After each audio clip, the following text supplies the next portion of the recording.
The right to offend is not some pesky little part of freedom of speech that we have to put up with. It is the heart and soul and lungs of freedom of speech. It is the coursing lifeblood of human progress. It is the instigator of liberty and modernity and science and understanding. What a laughing stock today's student leaders are, that they can so casually dismiss the right to be offensive without realizing that their lovely, enlightened lives are the gift of individuals who gave offense. Offensiveness is not just something we have to begrudgingly accept. Offensiveness is the motor of human progress.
Nope, we're live. So fuck it, we'll do it live. Welcome to the show, folks. And welcome to launch day for the Dogs of War. It's been a long time in the making. So happy to have everyone aboard and chat. And you don't need to be hobbled. We have a jam-packed panel tonight. Yes, that's true too. No hobbling. So that's good. Oh no, he finished so far ahead of schedule. Well, I was surprised. I was figuring I was gonna have to prod him along. That's where the hobbling bit came from. I told him I'm his biggest fan and I need the next chapter, so I'm gonna have to kidnap him and force him to write it. And then it just spiraled into, a whole thing about misery. And I've been saying, all right, Sam, you better get on that sequel. We're going to have to do a Hoblin. But then he was like, oh, yeah, I got a publishing date. And I was like, oh, I didn't have to even really remind him. He was, he was inspired for this one, I think. That's why I'm excited to get my hands on it. Yeah, it was great to get this out and to see this cover, in person, without all the pre-publication markings is it's a really nice cover, Sam. Right. I think it's one of the best I've done. So, but we have a jam-packed panel tonight. We've not only got Max and Morpheus, but we've got Shmuley returning from well, I wrote some Substack articles, and I'm back in the United States again. Things are going pretty well for me. Good to be on the show. That's excited. High energy as always. Very much. And also joining us tonight is fellow author and retired NYPD veteran Andrew G. Nelson, who just popped off the screen as Sam, I mentioned. Sam, I know that it's kind of it's your word, but do you really want to call him that?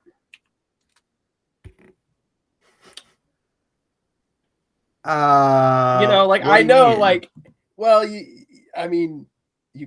called him the R word. Retired? Well, you said that he was retarded. No, I said retired. Retired. Okay. A very different thing. I was about to say, like, I'm just not sure we should be throwing that around casually. Well, I mean, we do, but yeah, it's a big difference between the two, I think. You know, like I said, I mean, maybe it's not my room to speak. Well, no, but also it's like not mutually exclusive if you think about it. Because you could totally be retired and retarded. I'm just saying he's a guest. I don't know if we should. Yeah. But no, he's retired. No, they're. Yeah. And he's done a lot too, and he has a great series of books himself, which he's one of pulling up. He's one of the authors, Sam, that I actually like followed and have read before you started this venture of yours that we've interacted with. To be honest with you, I'm back. Yeah, we were actually just welcome to the show, sir. I was just mentioning that I purchased one of your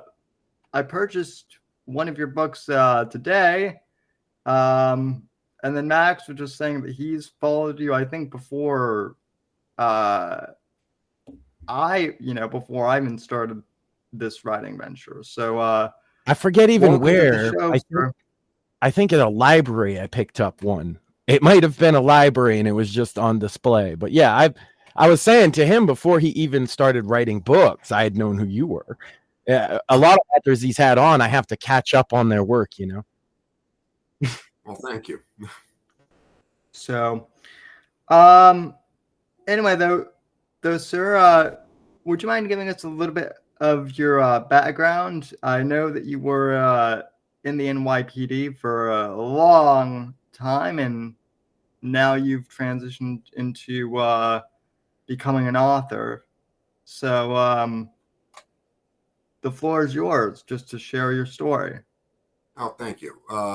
Yeah, it was a long time, 20 years. I started back in 1985 and retired in 2005. And during that time, I worked, I guess the main thing is I worked in the intelligence division and did protection for 5 years there. So after I retired, I ended up taking up writing because over the course of 20 years, you get a lot of stories to tell. I imagine, like, I often bring up on the show, I've done like, low-level security for like musicians and stuff like that, I'm thinking intelligence, police, New York City, you probably met some interesting people along the journey to inspire a story or two. Well, yeah. One of my first assignments, I had done protection for a while, but back in 94, we were doing the advance for Pope John Paul's visit to New York City, which actually got canceled. And then we did it in 1995 when he came. So right. That was pretty interesting. I met the John Paul II on that trip as a kid when he came by this area. I'm from Massachusetts, obviously, if you couldn't tell by my accent. Yeah, I remember that fondly, and that sounds like a pretty intense job, to be honest with you. He's the Pope that got shot. Yeah. So in light of recent events, I come at it from a completely different point of view, because I've done that. I've done the whole advance work on it. I know what goes into actually going to a venue and doing the security workup on it and figure out where you're going to need to put people. And when I saw the shooting on Saturday, it was like, okay, this is a colossal screw up. Yeah, and so I'm just some big guy they send to throw drunks out kind of guy, basically, right? But even I know, like, if the VIP takes a shot at him, that is considered a failure of the entire security staff. I know that, and I'm just some grunt guy. I don't understand why people don't, because I did say that on Twitter, and I guess, oh my God, who was it that's a former Secret Service agent kind of like chastised me, but I wasn't saying it even as a it is a failure. Your job was to have that not happen, and like that's true at every level of security. That's literally the name of the game. Sure. And I think now that doesn't mean it's anybody's fault sometimes, or that you could have done anything different. But I said, like, the biggest thing in this case, in my personal opinion, is transparency of everything that happened that day, from the government in particular. Because I said that's where a lot of the distrust of law enforcement is coming from, is the lack of transparency on something so huge. And then seeing, I've even said, like, the things people are pointing out in the pictures, right? You don't know what it's like to be in that situation. You don't know all the context. You might see a picture that looks, funny, but there might be more going on. And I just think people rush to judgments and to contrive their own theories of events and things. And I'm trying to kind of take a wait and see approach. Well, the problem is we live in a news cycle now that's driven by everybody trying to be the first one to report something, whether it's correct or not. They just want to get it out there. So if it does turn out to be correct, they're the ones that broke it. And the problem is once you say something, you can't go back and take it back. Right. So all of these people, and I saw, in the days that were following it, all of these screenshots. And that's great. Screenshot is wonderful, but it's a fraction of a second in an event. And unless you look at it in its entire context, well, you can pick apart anything with that. Mm-hmm. Yeah. And that's I'm sorry, Sam. I just had a question that was relevant real quick. Did you see any of the Senate hearings with Ms. Cheadle? I saw part of it. There comes a point where you realize, and I've been in this game for a long time, you're not going to get answers. Right. You're going to get non-answers specifically. Exactly. Yeah. And what we were talking about, prior to going live, you mentioned Watergate, and the old saying from Watergate is the cover-up is worse than the crime. Yeah. And so what we're looking at is a matter of everybody is trying to protect themselves. Mm-hmm. And so, like I said, when we were doing in 94, when we were doing the papal advance, it was at Shea Stadium. And I'll never forget, me, my Secret Service counterpart, and a couple of other agents walked out into the field, and he was the lead person on it. And so we're out in center field, and I'm looking around because I grew up as a Mets fan. Right. And I'm standing out there, and we're looking at it, and I'm having my childhood flashbacks. Here I am in center field at Shea Stadium, and he said, "Look around," and he says, "Now I'm seeing it from a completely different light. I'm seeing all the stands. I'm seeing the catwalk on top. I'm seeing the angles, the sky boxes, all of the different areas." And he said, "We're responsible for this, and we're going to make sure that we do everything in our power so that we don't find ourselves sitting in Congress with our right hand raised and trying to explain how we screwed up." Right. And that put everything in perspective. You look at everything from a completely different point of view when you realize the gravity of the situation. And my gut instinct here doesn't lean towards malice on anyone's part. It leans towards not even necessarily incompetence in a lot of cases. But I get the general feeling from everything I'm seeing that there was a lot of complacency, which in security is like the constant devil you're fighting, right? Because complacency is just a natural way of doing your job. Eventually, you do the same thing enough, right? And you're like, of course the cameras are fine today, right? Why should I go double check camera 2? It's been fine every day. So I don't double check camera 2 today. And because I don't double check camera 2, something happens in that corner of the area and we don't have footage of it, etc. Like these things happen at every level of it, but like you're not really allowed to have that happen with such high stakes. Because I'm talking about protecting just random patrons at an event, right? And we don't allow that level of complacency for that. So for there to be this level of complacency at the presidential level is a scary thing for a lot of people, you know? I think the thing that bothers me more than anything else is you've got to recognize the threat level of the protectee that you're guarding. I mean, now, when I was back in New York, we had a very diverse field of protectees. Some of them had no threat level. They were just a VIP, and there really wasn't anything aimed at them. But when you start talking about like world leaders, whether it's the president, whether it's the Pope, whether it's the Prime Minister of Israel, there are certain ones that are going to have this inherent threat level, and you cannot be complacent with it. And this particular one has been shot at prior to this. I think a lot of people forget that, but there were shots fired at a Trump rally a couple years ago. Yeah. Not nearly as severe as this, and that's maybe why the public has brushed it aside. But me personally, I thought that's very severe, right? That's because I don't like the idea of political violence being how we settle things. It's literally the opposite of like civilization. But it just seemed to me as like that was bad enough. You would figure that would up this, and then to hear, I heard reports and saw people saying that Trump's team had been denied extra Secret Service protection a month or so prior. But to see confirmation of that as 100% fact, I want to know who made that decision specifically and why. And I think that they should be fired for it. Well, that's the thing. I understand the institutional desire to protect the information, and you find that it doesn't matter what line of work you're in. When a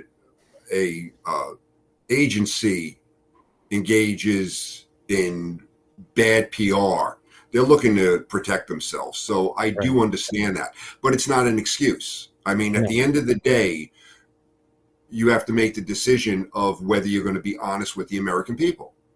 And so we have the information. So when an advance goes out there and they look at a site, they're going to take everything into consideration. So you go out there, you know, you have a stage, you know, you have certain buildings and whatnot, and you're going to assign people to that. And so we know that there were people that were assigned to that AGR building. Now, whether it was in the inner perimeter or the outer perimeter, I hate Monday morning quarterbacking things. So I can only speak in if I was actually going out to the site and this is what I was facing. If I have a building that's 150 yards away from my stage, the direct line of sight, be a threat. Yeah. Direct, unblocked line of sight. Yeah. Right? 150 yards, which is like shooter distance. Yeah. So, I mean, I don't know what's going through the advanced person's mind. If it was me, I would have made sure that that was secure, and that would have been a place, considering the proximity to the stage and the fact that there was a roof, there should have been, at least in my opinion, and again, unfortunately, I'm 30 years removed from the protection business. But if that was my site, I would have made sure that there was somebody on that roof securing it, because that's something you just can't take for granted. May I ask you something? The head of the Secret Service, I mean, her response was not, we want to maintain level of secrecy, congressman, congresswoman, I'll talk to you in private about this. She seemed completely evasive, and unwilling to speak on anything. Do you think that speaks to trying to essentially cover up for her boss to take the fault of? She is the boss. Is there not? I believe Mayorkas is above her. Yeah, that's Mayorkas. Fair enough. Well, you get the Secret Service had previously been under Treasury, so there's always going to be that level down. Personally, I don't think the Secret Service should have ever been moved under DHS. That was that whole change that occurred after 9/11. They wanted to prevent that stovepipe sharing of intelligence, because that's another thing in the intelligence game. Basically, no one wants to give up that portfolio. Right. Which it didn't fix that problem. They still don't like to give it up to each other. Exactly. Yeah. So I don't think Secret Service should have been moved out from underneath Treasury, but it was. There are going to be certain elements of protection that you don't want to disclose in an open setting like that. Right. So on certain things, I can understand there is a need for it. But when you do an advance and you get to a site, whether it's going to be the inner perimeter or the outer perimeter, if it's the inner perimeter and you're the Secret Service, you're going to assign all of your people that are going to be there. You know exactly who they are. Right. If you have a location in the outer perimeter, and we can argue about whether or not the AGR building should have been, it was, then the local authorities are going to be responsible for signing that. But you have both an advance from Secret Service and advance from the locals. They should know exactly who and why was there.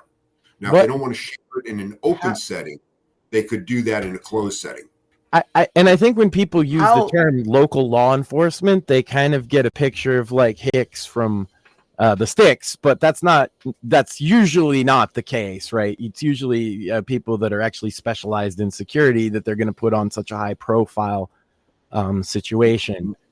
No, but no, not to correct you. The interesting thing about the I'm trying to give the benefit of a doubt. I'm usually the biggest critic of cops in the world. Max needs the most correcting, sir. That's true. No, I'll be the first one to admit the situation in security is different depending on where you go. So, for example, if the Secret Service is going to a location out in the Midwest, they're going to have to bring in a lot more agents because the locals probably have zero experience in doing protection.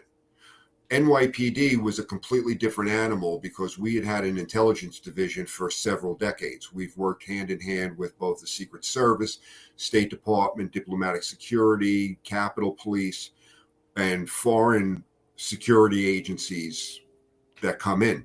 So, to be fair, being from where I'm from, I got Boston and Providence, and though smaller scale, they're similar in that way. So that's kind of why I said it's not always like that, because I've seen VIPs much less high profile than a presidential nominee and former president that have been rolled out a lot of like high profile like Providence police detectives and things just to make sure they were safe. Right. So yeah, you're right. It probably does, because this was a field in the middle of nowhere, essentially. Right, and so it depends on, you're bringing in state police, you're bringing in the local sheriff, you're bringing in local police departments. So if the Secret Service has to go out there and bring 100 agents to an event, if they went to a place like New York City, they'd only have to bring in 50 because the intelligence division could supplement the rest of them. So that's why when you're dealing with a rural event like that, you need to really be on your game, because the locals are not going to be as well versed in protection as you would like them to be. How long, if I may ask, because I've been getting this question a lot from people, who tend to armchair quarterback.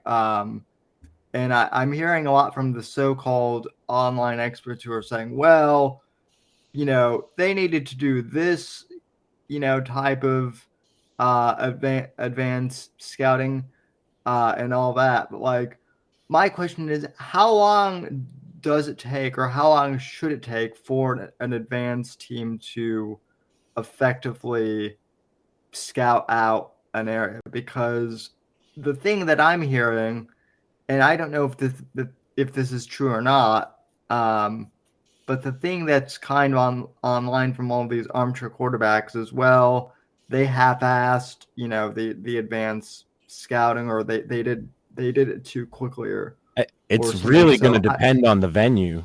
It does. Yeah. Yeah. So if you're doing, say, a stadium, it's going to take you several months, because as an advanced person, you need to know that location like the back of your hand. So if you're doing, like I did the Pope for both Shea Stadium and Aqueduct Racetrack, I did Clinton for the Jackie Robinson Memorial at Shea Stadium. And so you need to know that place like the back of your hand, because every when you're trash barrel, there are so many walkways and access points and everything else. Maintenance tunnels and all this stuff. Exactly. For a venue like Butler, it really isn't that big of a deal, because you're dealing with an open air environment. So you have your inner perimeter, you know where your post stand is going to be within that. Then you have the protective detail that's going to be on board, and those are the ones that you saw rush the stage. Right. You've got CAT, you've got counter sniper, you have different elements with that, but they all know exactly what they're doing. They're going to come out, they're going to look at the high ground, they're going to be in proximity to the stage. So your post standers are going to be from different field offices that come in. And then, like I said, you're going to have the advance from the local police that's going to go through, and they're going to know where they're supposed to be. So something like that won't take very long. Not like an inside venue like a stadium or a big event like that. Does it seem likely that a communication breakdown happened here? Because I think by now everybody has seen the famous, I guess, video of all the bystanders pointing to the guy on the roof before the shooting took place. And clearly officers in there are made aware of the situation and just kind of stand there. And a lot of people are really concerned about that, obviously. Now, obviously, a lot of people come to the conclusion that they're doing that maliciously, but I'm not so certain that's the case. It does feel like because I've been in a situation where you're doing security and there's a bunch of people yelling to something to try to get your attention. Sure. And then it's bullshit that you don't need to worry about. And so you sometimes you just stand your post and can totally relate to that. But a lot of people aren't going to see it that way. And they definitely come to some conclusions about it. But it does seem like there was a communication to at least some of the team, because it is all of a team, that this person was posted there. And that's why I ask about the communication breakdown. Sorry, it's a ramble, but there's a lot. No, there was definitely a communication breakdown. Whether it was intentional, whether it was malicious, that's something that has to come out if they release the audio on it. Basically what you're talking about is Secret Service has their own communication system. Right. Locals have their own communication. That's kind of what I think the breakdown would have been, right?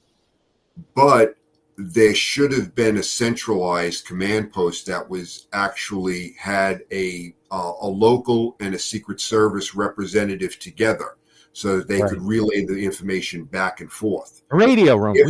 We used to have a radio room for like local bands, dude. Like, are you kidding me? We have so many guys on scene, especially like the reason for that, honestly, is because it's hardcore bands and these guys are going to fight, right? Yeah.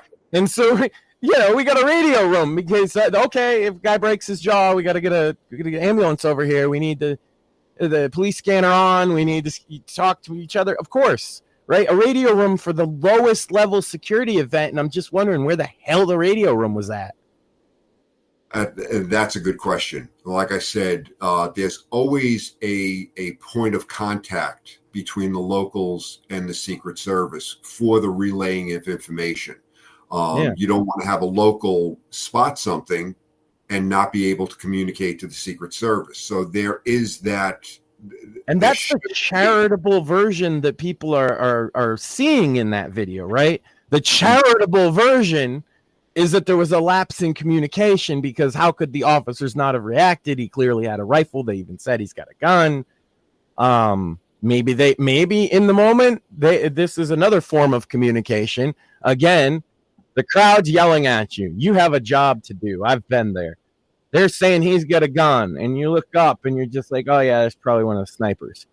A mistake that could have been deadly? Absolutely. A mistake that could have easily been made by anybody? Yes. Especially in the heat of the moment, because he's got a crowd in front of him he's looking at. He's got a crowd behind him he's trying to be mindful of, etc. And you just kind of overlook simple things. And again, you can have that breakdown. Unfortunately, these things do happen. Would like to say that they don't, but they do. I think my initial, when I was looking at it, knowing that supposedly there was a local sniper team, that possibly there was confusion on the part of Secret Service counter snipers, not knowing. Right. I'd kind of like throw that out there because, again, I wasn't there. I've been out of this game a long time, and I don't like the Monday morning quarterback. But at some point, somebody should have gone to investigate that. And again, one of the things that I can't get past is the fact that roof was not secured. And whether you say there's, well, they were up on the second floor, that's fine, but that's not securing the roof. Right. And if it was my site, I would have made sure that there was somebody up there. And, from the reverse point of view, a roof that could be in like the ideal sniper perch for a potential, it's 150 yards, which most people could hit a target at. Yeah. And it's miraculous that he didn't hit his target, although he did take a life and perhaps ruined several others in a way. And many more because he took the life he took. So it's not exactly a harmless miss, but it's miraculous he didn't hit his target, because that's like, if you can't hit the 150-yard target, you're not exactly a shooter. No, and I think there was a tremendous, whether you want to call it, divine intervention or just extreme luck, whatever happened. I lean towards the former myself because it's so wild. Yeah. Same here.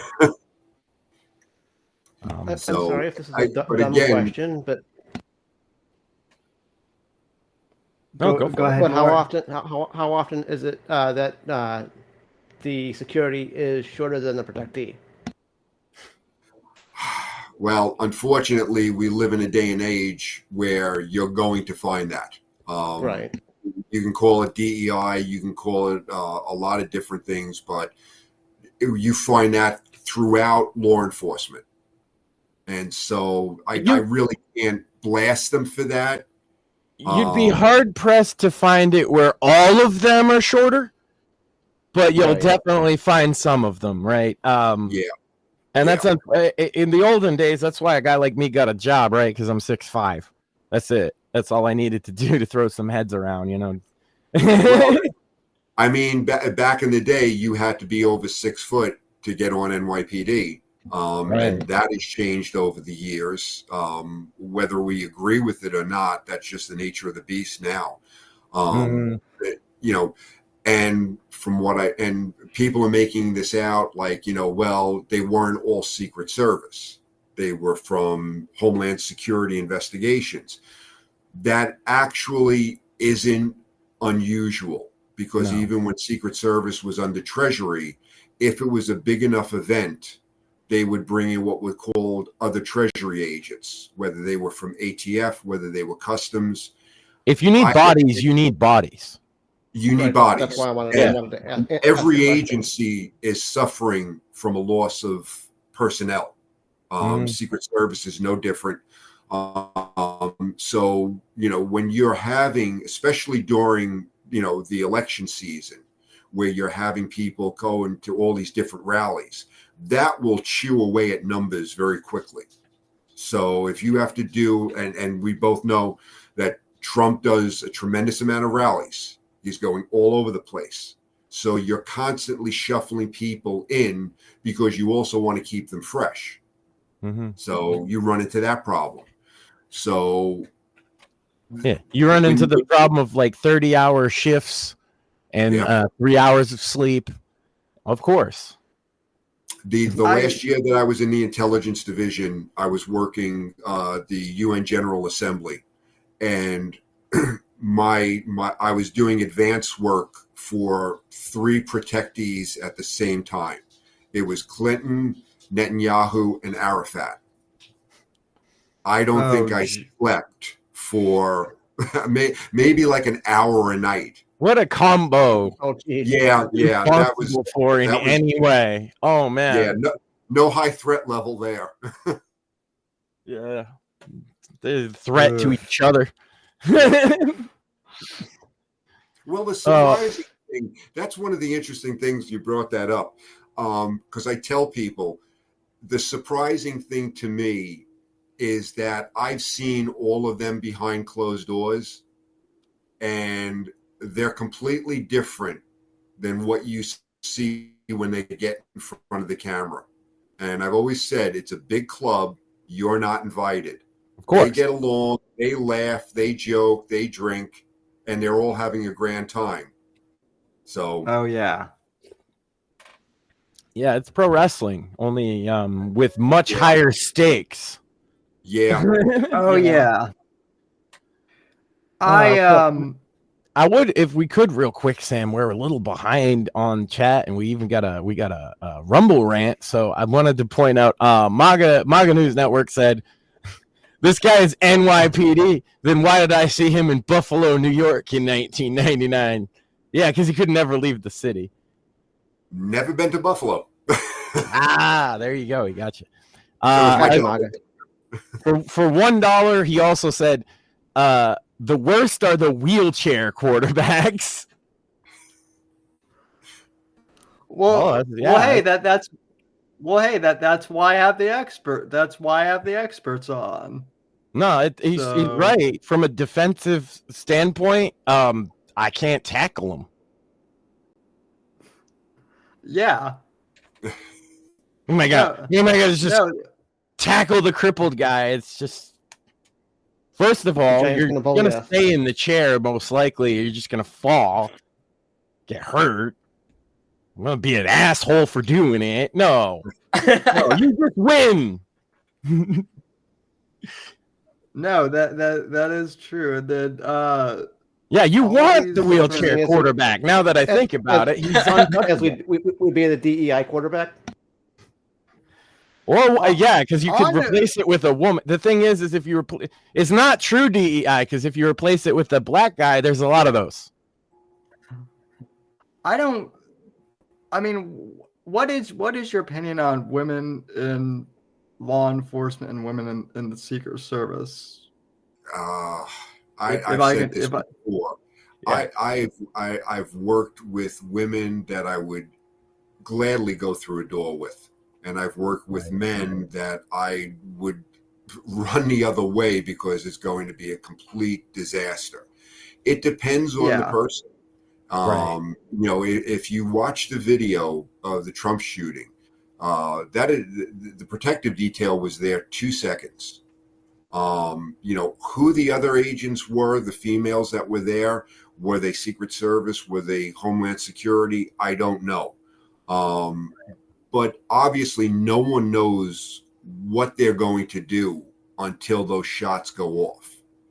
And but the protective detail did an amazing job. As far as the height, it's unfortunate. If you knew you were going into something where there was going to be a shooting, and again, we always have to assume that something bad is going to happen. But you would get, 6'5" guys that completely smother them. I had a little bit of a problem with how long it took them to get him from the stage to the Suburban. There are some protective measures around there that I go, okay, I know about those protective measures, but at the same time, from the time they got him there to the time the Suburban left, seemed like an awful long time. Again, that's coming from my opinion. I would have thought that, we would have gotten him off a lot quicker. Then he wouldn't have had the, photo op with the, raised fist.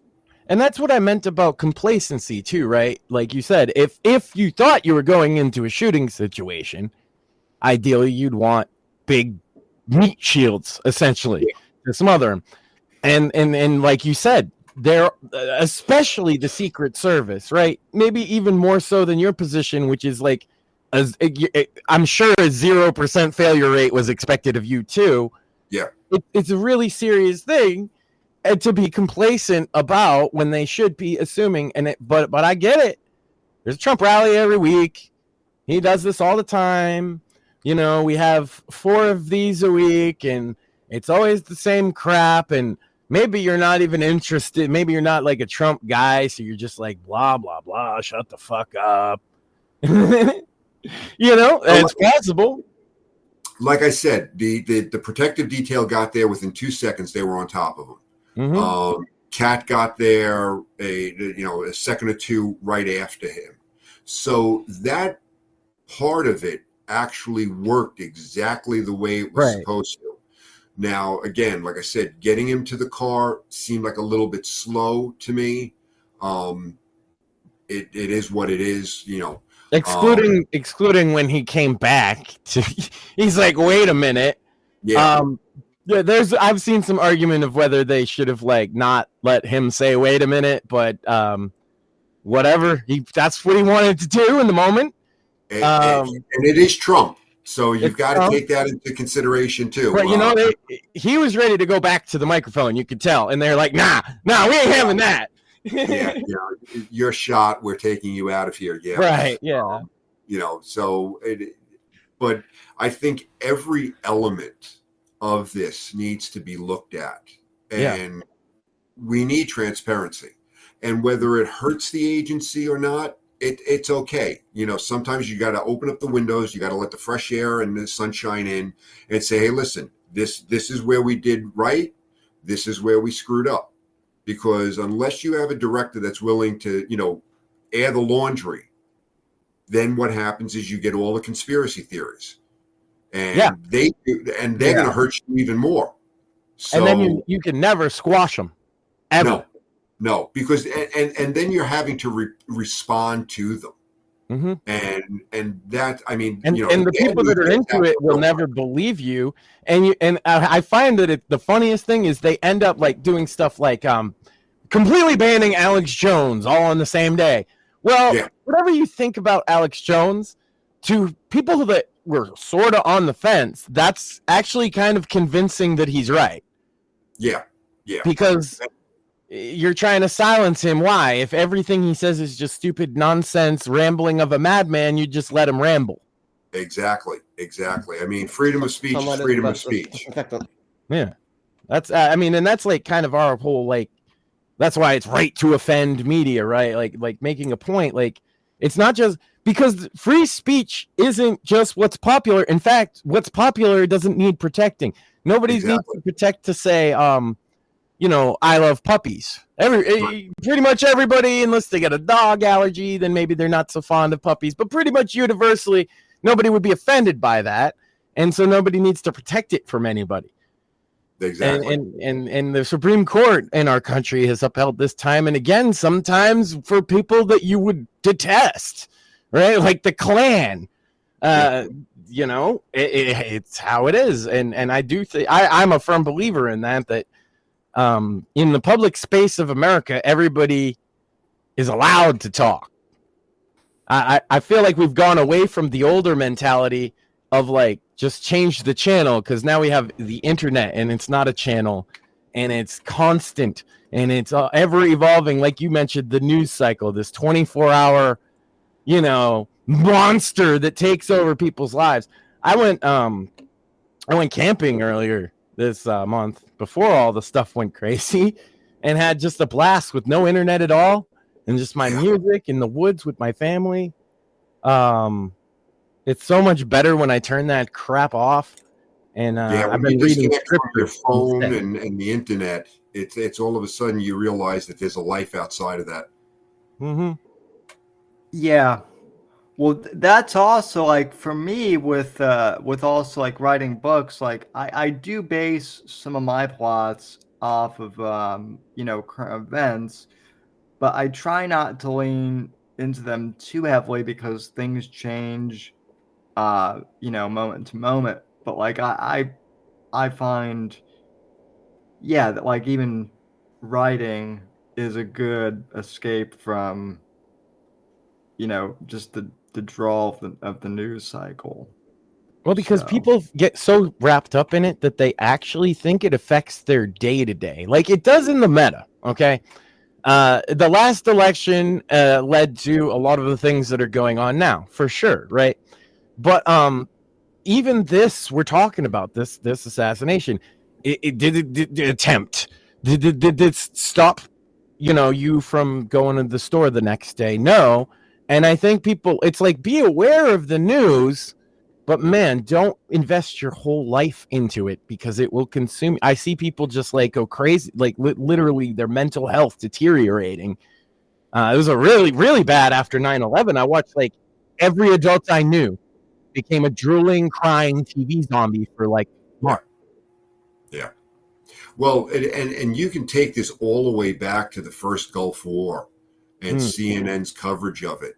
And they found that they created an audience that was so hungry to know what was going on that it created an entire business model.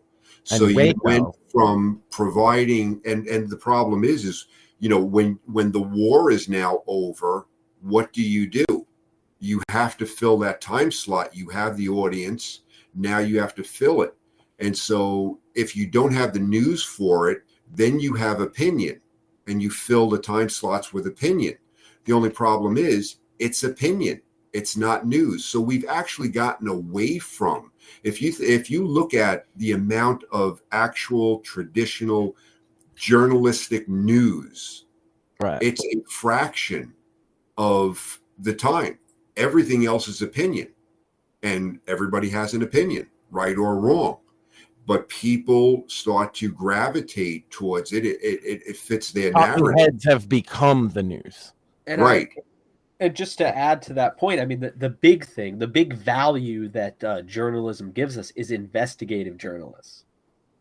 Right. We lack enough. I mean, you have some smaller guys, Project Veritas and James O'Keefe now doing his own thing, but for the most part, like this is a dying breed. It's all independent. It's all on the internet, which is good that it exists. But that's really a distinction I think not a lot of people make because, Walter Cronkite or whatever, it's like, yeah, he was doing his thing, but he wasn't really doing a whole lot of investigative journalism, right? There's really not all that much difference. He was reading the headlines of the day and maybe the thing about Cronkite, that's the news.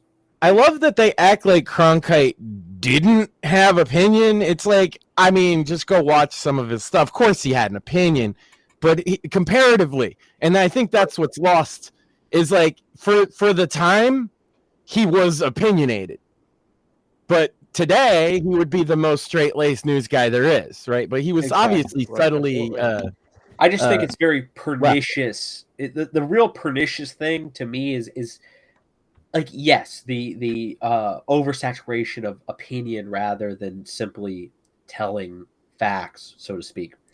But also just the lack of investigative journalism. I mean, you see these people on CNN, MSNBC, Fox News, listen to what they're saying. They're very rarely running a spot where we did an investigative journalist thing and we found this and that. The only place you find that is like local news will run about like a crooked carpenter or something. Exactly.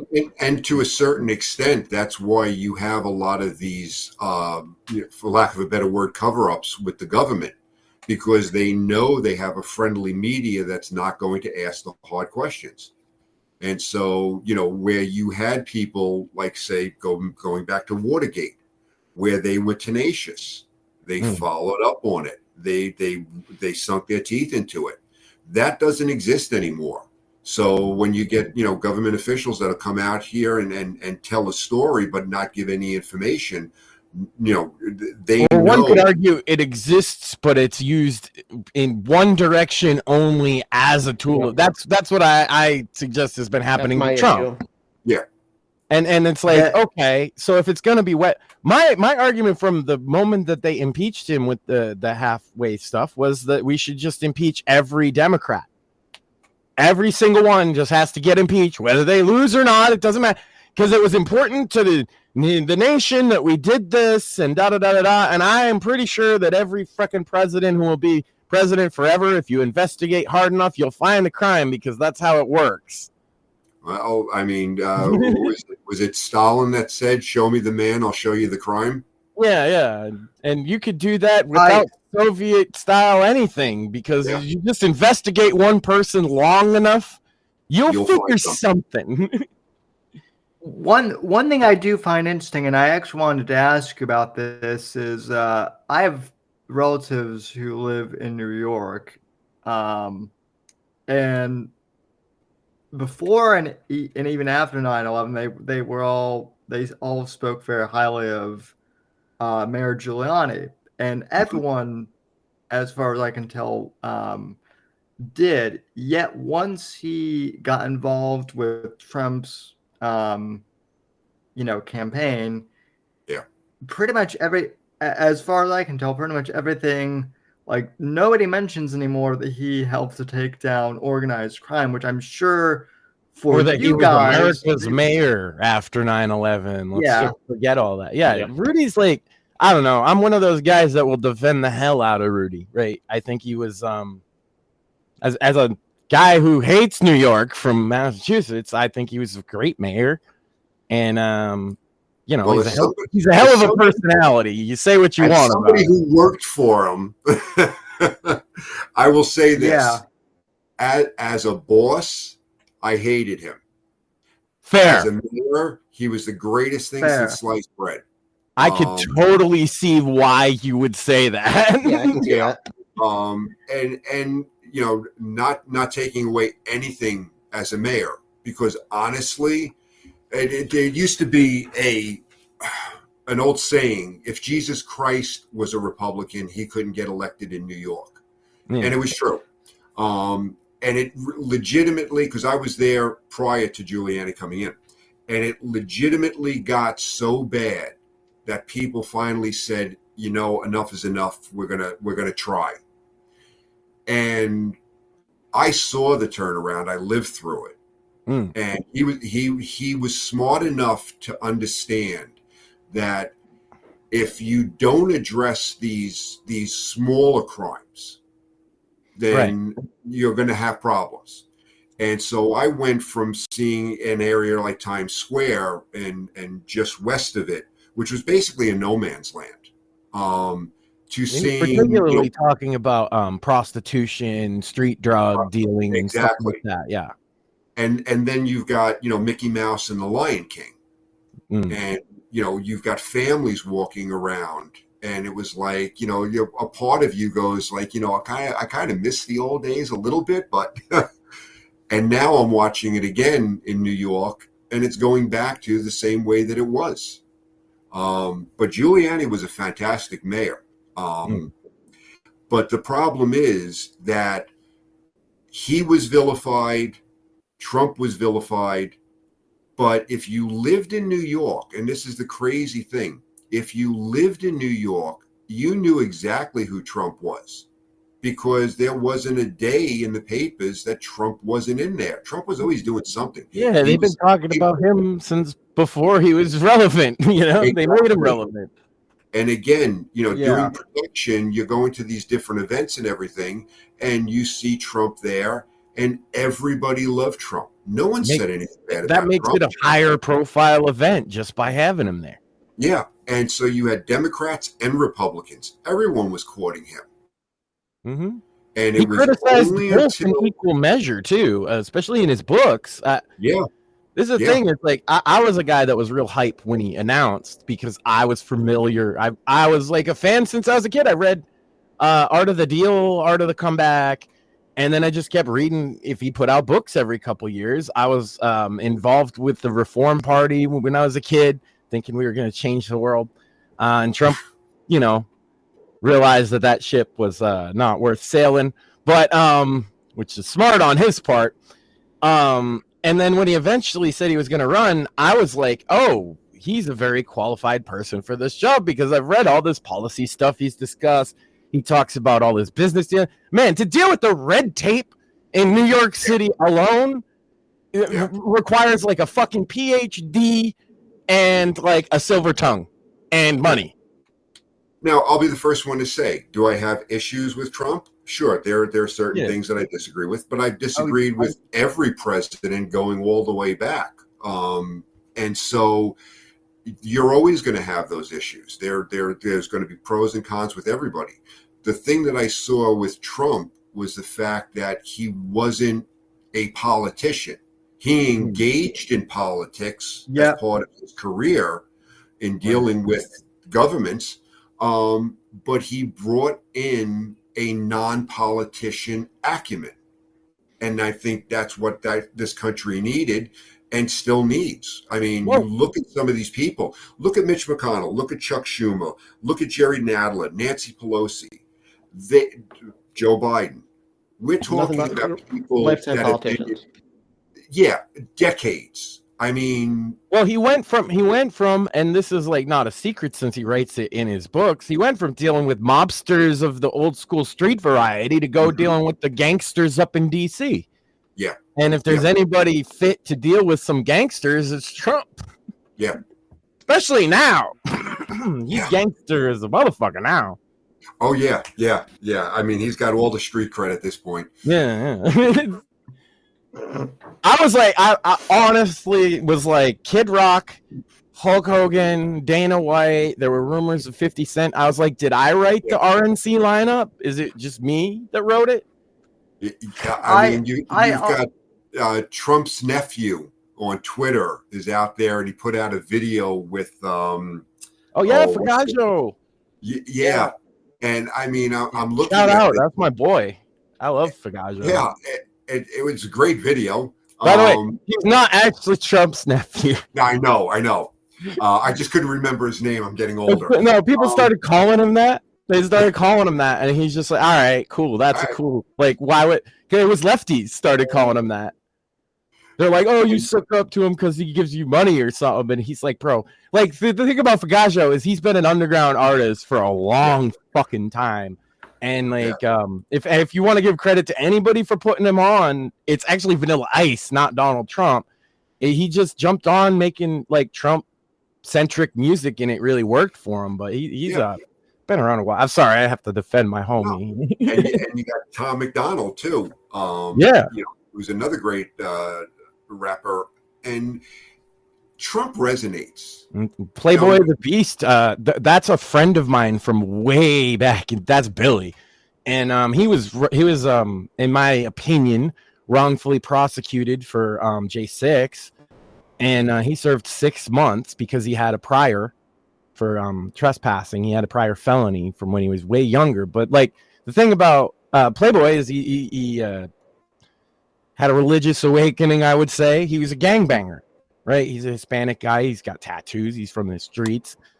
And he channeled his anger into MMA fighting and music and found Jesus, and like he's a Proud Boy, I guess, and started making Trump music. Now I'm seeing my boy from back in the day on the Billboard chart.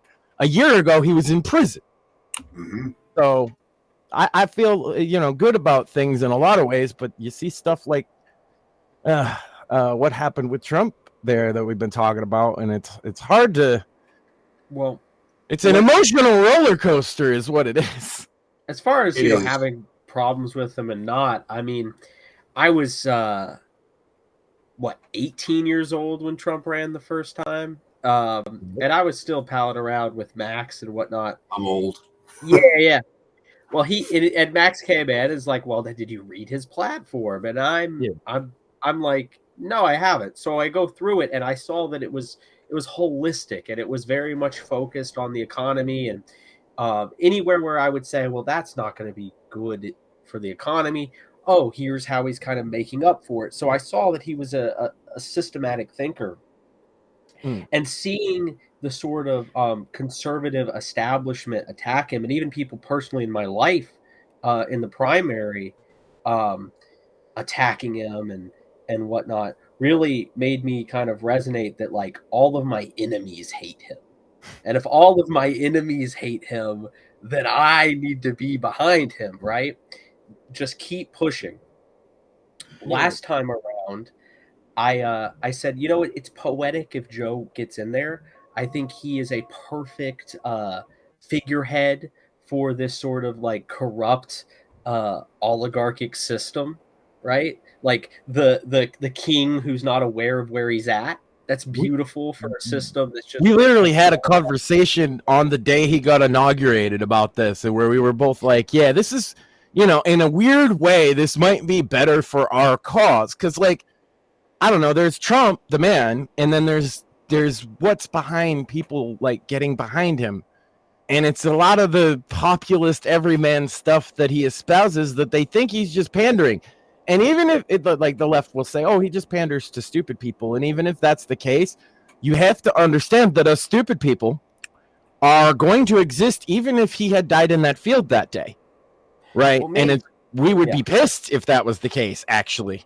The fact of the matter is that he's always, and I hate to be too crass, but like I've said before, I mean, if you make the guy a martyr, then you've done more to help his cause than anything in the world. Right. So go right ahead. They've done everything but actually do that at this point. So. But the fact of the matter is that he sort of baits them into hazard. And I'm saying them in a vague sense, but I mean lots of this kind of decentralized system, these decentralized groups of people. He baits them into acting crazy, and then people see that they're crazy and sort of organically form as a coalition against them. I mean, evidence of this is that the sort of embedded deep GOP big business sentiment is kind of gone. There really isn't a whole lot of Mitt Romney, Bain Capital conservatives that exist. Corpo conservatism, and I'm very happy about this, seems to be basically dead. But what's interesting is over the last, 4-6 years, you've seen a group of tech entrepreneurs, and you've seen them move more into line. And so what you see now with J.D. Vance, and you look at the GOP platform, it no longer condemns gay marriage, and it no longer contains language that's so hard on abortion. That is not an accident.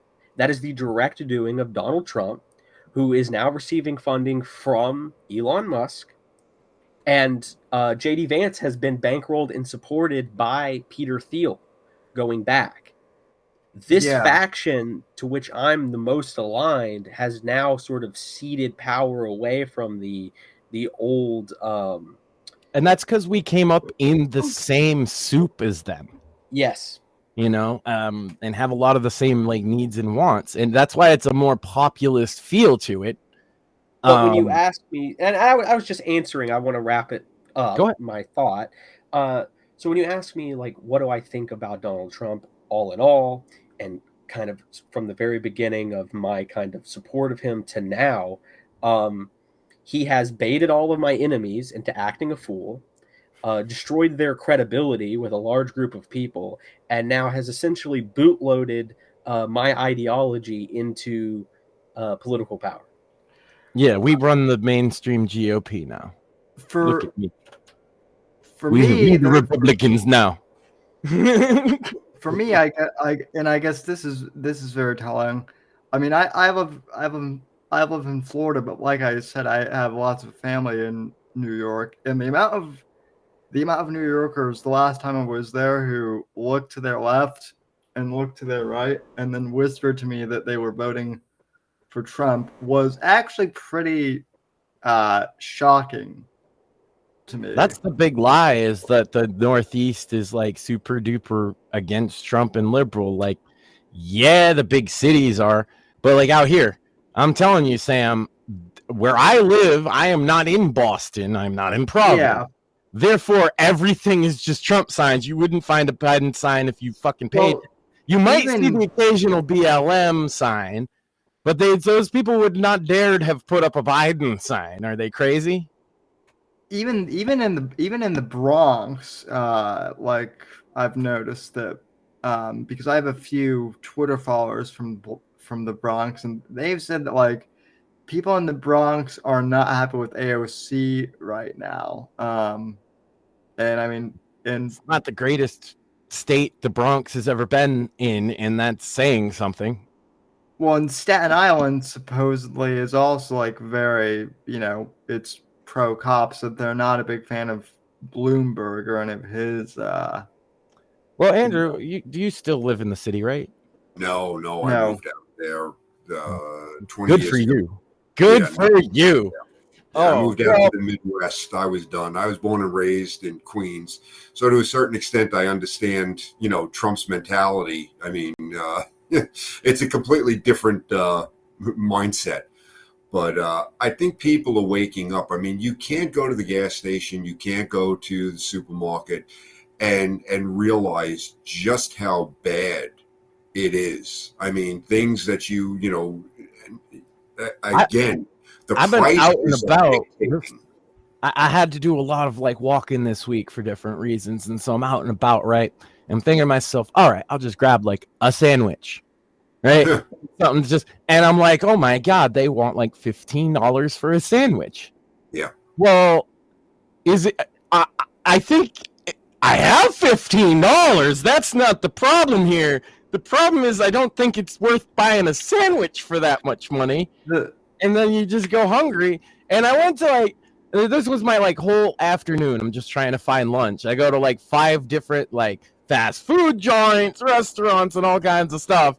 And a meal for one human being that would make me feel like I had eaten something was upwards of $15 to $20. And I just said, yeah, fuck it all. I'll walk home and cook a meal. And that's the problem. I mean, you've got families that are out there that are struggling. I mean, where do you juggle? I mean, there's only so much that you can do between your rent going up, your energy going up, your food costs going up, your gas, your insurance, and everything else. And so people are waking up. They may not necessarily agree with the candidate, philosophically, but at the end of the day, when you're struggling to put food on the table, and you remember how it was previously, that is going to affect, you going forward. And the sad thing is, I've always said, whether it's a Democrat or Republican, they're alternate sides of the same coin. I was with a friend of mine today, and I said, the left will put a gun to your head and ask for your money. The right will put a gun to your head and ask for your money, please. Yeah, but they're both taking your money. Yeah. So I mean, it's like, who do you want robbing you? The polite guy or the impolite guy? And that's why, like Shmuley and I in particular come from like the kind of post libertarian, like post Ron Paul phase of politics in starting talking about all this stuff, because we were like, hey man, fuck taxes. Like they get to a point, but and then there would be the people that go full on with that, the anarchists, right? Mm-hmm. And I know some really, really intelligent ones, some of the smartest guys I've ever known. But my thing always was I'm not really there, and also it's really hard to convince people of that, because as much as taxes suck, right? You get more benefit out of them than you put in. And that's the hook. That's the poison pill. That's what keeps everything going. I don't know about that, because I actually heard somebody say, well, don't you want, your taxes go to pay for the roads.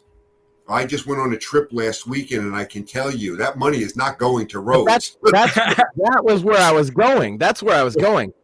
That is only true. People will only put up with the taxation as long as they're getting equal to or more than they've put in, which has been the case right up until probably we're getting there. If not yet, we're getting there to where the roads are falling apart. The bridges are literally collapsing. So now, are you getting as much as you pay in taxes out of it? Well, you may be still able to drive down the street, but you end up with the flat tire because of it. You may be able to, send your kids to school, but they'll turn them ways that you might disagree with. You may be able to do a lot of things, but you're going to get the least. And the government, the big point I've been driving home to anybody and everybody who will listen is the government is the least effective and least efficient way to do anything. And you should only use the break glass if you absolutely have to. Something like national defense or something where there's no real way to do it on a like local or state level. But man, we've leaned very heavily into the Fed just takes care of everything now. Yeah, I mean, I was going to say they do it inefficiently. Mm-hmm. Yeah, they suck at it. Yeah, whether it's on the federal or the state or the local. You know, when I was back in New York on the Long Island Expressway, we used to joke that there were kids that hadn't been born yet that would retire from that construction because it never ended. Right. Well, because every bit of paperwork is another job for somebody in the bureaucracy. I'm sure you're more than aware. Like, and that's the thing. Anybody who's like government worker but also blue collar at all feels the same way about the fucking bureaucracy that I do. My granddad was a postmaster general for quite a while, right? And his whole thing was like, if we could just not have the Senate make decisions for us, that would be great, because then we wouldn't be like underwater financially at all times, and we could actually run this business like a business.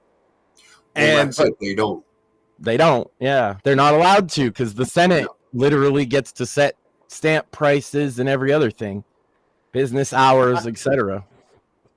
I'm up here in central New York, and I think I know literally one person that would vote for Joe Biden. My stepfather. Everybody else is a Trump guy or Trump girl.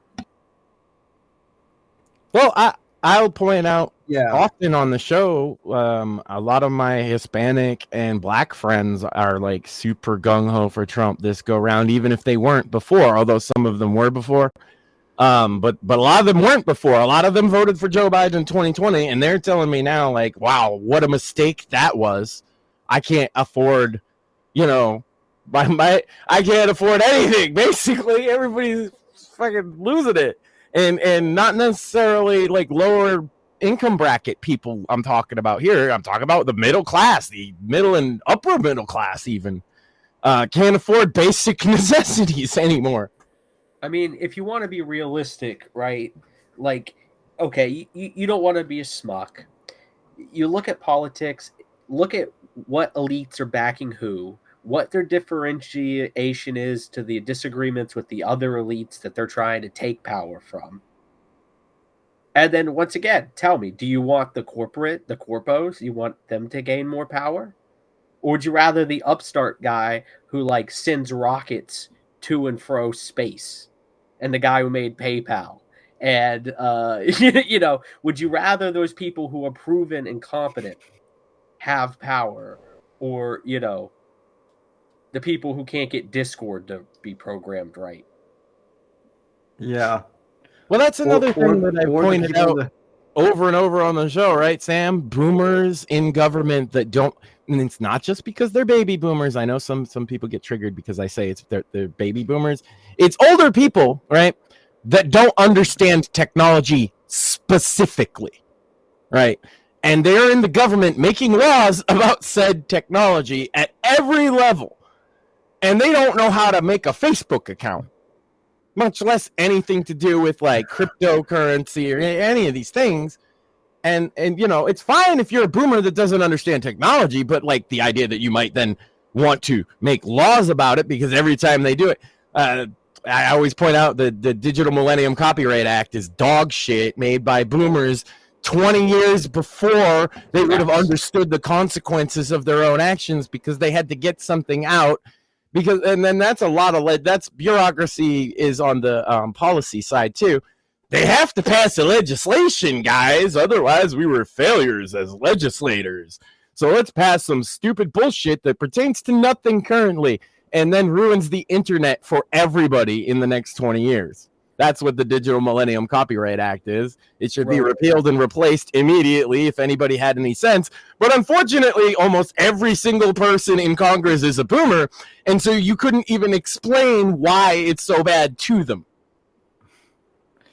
Yeah, And they're the particular kind of boomers that they might be able to use Twitter on their phone and call their grandkids, but that's about it. Well, I'm not even sure. They're not coders. I'm not sure Biden could even do that. I mean, because I got boomer friends who are like super tech savvy, right? So how are these congressmen even getting their mistresses? Are they like ringing up the phone? I mean, what are their mistresses also boomers? Well, no. They still have phone numbers that they can call for their escort. Oh, okay. Right. I was about to say, they have to be able to use a rotary phone on it to call their mistresses nowadays. Well, no. So this actually is a question that kind of does. Because if I'm wrong, Sam, sorry to cut you off, but if I'm wrong, then where are all the leaks of them sexting people? Because you know that's what they would all fucking be doing. Well, Anthony Weiner. I have to ask Andrew about this. I keep hearing all this people about body cams with the police, and speaking of technology, and what's your whole take on body cams? Because that's been a controversy for police so far. Well, I think it backfired. Mm-hmm. They were pushing for it, and then they didn't like the results. I was pushing for it, and I do like the results. Yeah. I just want to point out that there were what you're saying is they don't like the results because so often it shows the police are justified. Yeah. And the few times it's not, of course, it gets really hyped up in the media. I'm sorry. Sure. Yeah, and that's always going to be the case. I think anything like that is a good thing. I mean, let's face it. You had like cops and live PD, and basically it's the same thing. It's a camera following them around, but it actually, in the vast majority of instances, shows what the cops are going through when they're dealing with these people, and when they don't realize they're being recorded. And so you're seeing that interaction. You're seeing, okay, well, the person comes out and says that the cop did A, B, and C. Then the video camera, body cam footage comes out, and it's like, yeah, no, that didn't happen. Right. And in this day and age, I think anything that you can do in terms of opening that and transparency. I mean, listen, do we get it right all the time? Absolutely not. You'd love to be able to go back and redo things. Do I think, every cop is the perfect cop? Absolutely not. There are some people that are on the job that shouldn't be on the job. It's not for everyone. The problem is that they wanted to diversify things to get this makeup of society, which is fine. Great. I absolutely believe that. But at the same time, you can't lower the rules that you have. Right. Which they have. That makeup, and that's what they've done. And I've seen that across from different departments. Are you familiar with the Supreme Court case regarding the aptitude tests for firefighters that then applied also to police? I'm aware of it. I don't know the particulars. I can't remember the name of the case. Yeah, I can't remember the name of the case off the top of my head, but I think it would have happened slightly after you retired anyway. Yeah. But what happened in this case is that they decided that the picking based on those aptitude tests was racially biased. Yeah. And so actually now what they do is they exclude the highest scores is specifically based if you're certain races. And so like a cop who is extremely intelligent isn't actually going to get his badge because he's too intelligent, and that might fuck with their diversity, demographics, and everything. And I'm sure NYPD probably was like one of the worst in that particular case. Most certainly. It goes you can see the difference between now and 20 years ago anytime you see anything to do with them. And you know what strikes me about this, because I know a little bit about data, right? I pride myself as a fairly educated guy. If you find something like that where you're like, wow, we're applying an aptitude test that measures intelligence, and we find that not enough of our Black or Hispanic or whatever candidates are meeting that. You know what you then do? You go give the test to more of them and find individuals of that community that meet the criteria, because they exist. And the thing is, the argument in the case itself from the other side was that there is a low incentive for Black and Hispanic individuals to become police officers. That's for fair. A variety of reasons, one of which being it's not the most popular job, particularly in low-income areas in a city, among those particular populations. You're signing yourself up. I mean, for a world of hate, and they know you live there. You're supposed to be one of them. It's worse for them, actually, than it is for like a white officer. That's nuance. That a white officer to them is just the man. Like there's always the man, right? But when one of their own is like a man, the man, that is worse for them, and they treat them much worse. At least the ones I know. And if you go back into the 70s, you had the Black Liberation Army, you had a bunch of other groups, and they would target Black officers because they viewed them as going against their race. And the problem with this is, listen, I get it. You want to have an agency, whether it's police, whether it's fire, it doesn't matter. Whatever industry, you want to have this makeup of people that reflects the community at large. And that's a wonderful thing to strive for. But at the same time, who do you want to get into an airplane with? Right. The best pilot or the one that just barely passed? And let's look at that across every industry, whether it's, the medical field, whether it's the legal field, it doesn't matter. Do you really care if your house is burning and you live up on the third floor? Are you concerned with the color or anything of the person or the sex coming through that door to rescue you if, God forbid, you can't walk and they have to carry you out? All right. And so, you're not going to mend these fences with the Black community overnight either. No. No. And this is a thing I've pointed out to a lot of people before. Like you say, I come from like the hood, and a lot of my Black friends, it's like, why did they support BLM? Well, they're not leftists. I would say most of them would be what I would call apolitical, right? But why did they side with that? Well, because they know what it's like to be singled out by a cop, probably because of the color of their skin. And that is a thing that happens, right? And when it happens to you, that sucks, right? And you're going to remember it. And also, if you get your ass beat by the cops, but like, here's the thing about that. I did too.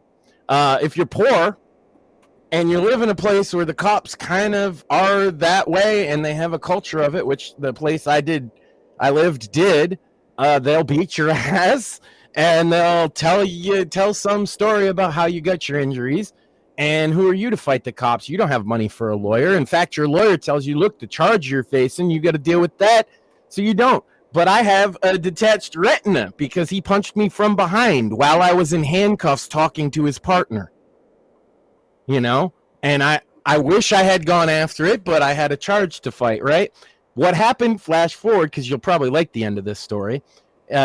He 2 years later, his partner, and 5 other officers, which made up the bulk of the force in that town, all not only got fired, but they got charged for corruption and for all the crazy, wild gangster stuff they were doing.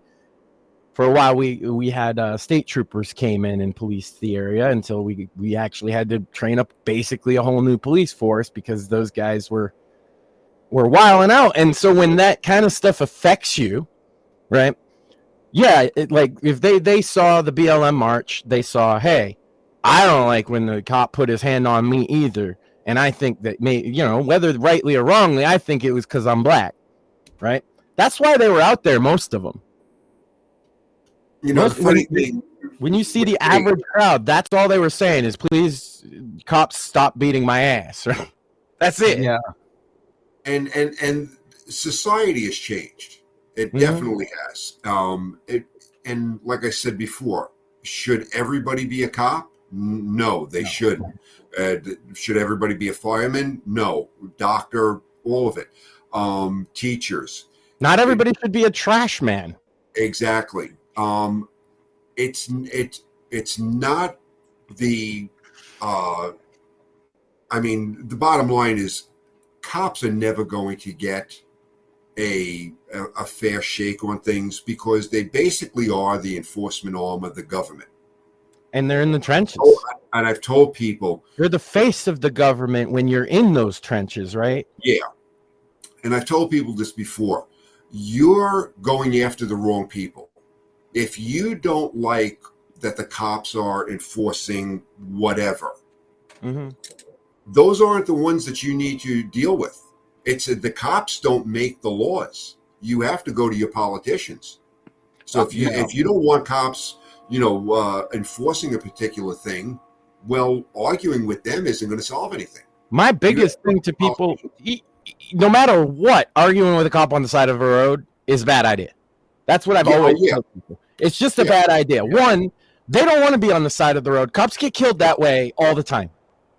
Right. You think the cop pulling you over sucks for you. It sucks for them too. Maybe not as much in some cases, but it does. It sucks for a cop to pull you over because then they have to stand on the side of the road and wonder if some drunk's going to just swerve. And if you laugh at that, that happens all the fucking time. It does. It does. So then they're dealing with whatever situation. It's just not. It's not great, right? It's not. Obviously, some guys aren't cut out to be cops. They get a power trip, right? And they think they can get away with murder. That usually that guy, it catches up with them eventually because all the other cops don't. I don't know. I find that like full-on corruption of all the cops is very fucking rare. And the problem is that usually one or two guys. The system, because there were cops where it's like, listen, I ain't working with them, but the system doesn't know what to do with that. Right. And again, you're so shorthanded. When I came on, I remember back in the 80s, we were so shorthanded. And just to give people an idea, when I'd work a midnight shift in Queens, we'd have 2 cars out there. That's 4 cops. We had a population, in one of the precincts in Queens, we had a population of 100,000. We had 4 cops. And so policing is an illusion. Listen. Pretty much in bad neighborhoods, that's 100% true. And in some places, the police aren't welcome. No. Right? Like that's being Irish and from Boston, I know about that. Yeah, in many places you're almost like an occupying army. They don't want you there, but they need you there. Right. And that actually breeds resentment because I've worked in those precincts before where you don't want me here, but if I'm not here, you're going to be a crime victim. So, or you've already been and taken care of, But in a lot of ways, I think they're so short-staffed now that the requirements just keep dropping, and you see that across the board in just about everything. And now even less people. I mentioned that the Black Hispanic populations are not incentivized to become police. Well, now nobody is. Because, hey, I'm a white guy with a couple of cops in my family. Why would I want to get into that business? Why would I want to be one of the most hated people in the country? I would not recommend it for anybody because right now, like I said, when I came on, it was a difficult time. Crime was bad and everything else. But we at least had the overall support of the people and the politicians. That doesn't exist now. And so why would you take the job? You know, you're in most instances, they're not getting paid a lot of money, especially like you go out into rural areas. They're basically, you know, they're like one step above food stamps. Yeah. And so why would you do that if you knew that you were going to be on the chopping block? And I feel that that's why corruption is bred, because the only real answer is you want to be that bully. And that's why there's, I think today, more of those bully cops around that like to push people around than there were previously, because previously you had good reasons to get into it. You know what I mean? It was a respected occupation, and not that long in the past. I think people forget that. Yeah. Yeah. It still is. It still is for here. I think New York's a similar way, where they kind of have almost a cop worship mentality that I can be a bit critical of. It's always, yeah, because if I criticize, I've been in the, I guess, police accountability kind of side of things for a long time. As you can tell, I'm probably not one of the more extreme ones on that. And I think most of them are crazy. But I do think that there is a point. The problem is then it got out of control. I can't even agree with the police accountability movement, quote unquote, anymore, because it left me behind years ago. For all those years, I was screaming about, hey, let's do something about these bad cops specifically who did these specific things they didn't want to hear about. Nobody cared. Now a bunch of college-age rich white girls care all of a sudden, and so it's a big thing. But you're not allowed to call for accountability, responsibility, transparency. No. Defund the police. Get rid of the police. All cops are evil. And I'm like, well, but that's okay. Well, then we just gave up the entire movement. Because I'm talking about reform, and you're talking about mental insanity. You know what I mean? Yeah. Here's the funny thing, and I've told this to people before. We talk about the police almost like in an abstract. Mm-hmm. They're the police. What we don't realize is they come from our communities. Mm-hmm. They're us. They're your neighbor. They're, you know, the person that you know. We're not hiring them from a different planet. Right. They're us. And so they put on a uniform and they become something different. But when you're dealing with it, it's like everything else. You wouldn't, I mean, if a doctor screws up a surgery and a person dies, you don't fire the entire, hospital staff. You deal with the doctor that, exactly. and every industry. The baby doesn't go out just because the bath water has gotten cold. Exactly. And, when I came on the job, we were still walking foot posts, So when you're out there and you're by yourself, all you've got is a gun, a nightstick, and a radio. And can I ask you a question? Yeah. As a couple of cops I know have told me that the number one call they get, more than anything else, unless they're on traffic, right, is domestic violence. Is that your experience? Yeah. And that can, because we're talking about police being humans, how many times are you going to walk into those situations? And a lot of them are very ugly, just period, and emotional, and you have feelings about it. How could you not? But you're also supposed to be the impartial arm of the law, And that's the thing. I was joking with a friend of mine. I said, when I first came on the job, I was 21 years old, and I remember going out on a domestic, and it was an older couple. I think they were probably in their 50s. Here I am, they've been married for God knows how long, and they're having a domestic, and I'm 21 years old, and you expect me to solve this? Yeah, they're like, we've been fighting longer than you've been alive. Exactly. But one of the things that I and how many, the other thing is people don't realize how many domestic abuse cases are mutual. Yes. Yeah. Oh, we had plenty of them where it was just which day of the week who beat the other one up. Yeah. And the crazy thing about that is that you're going to go to that call next week because they're in love. And this is just the way they show their ways of affection with each other. Oh no, I don't want to press charge. I fell into a door.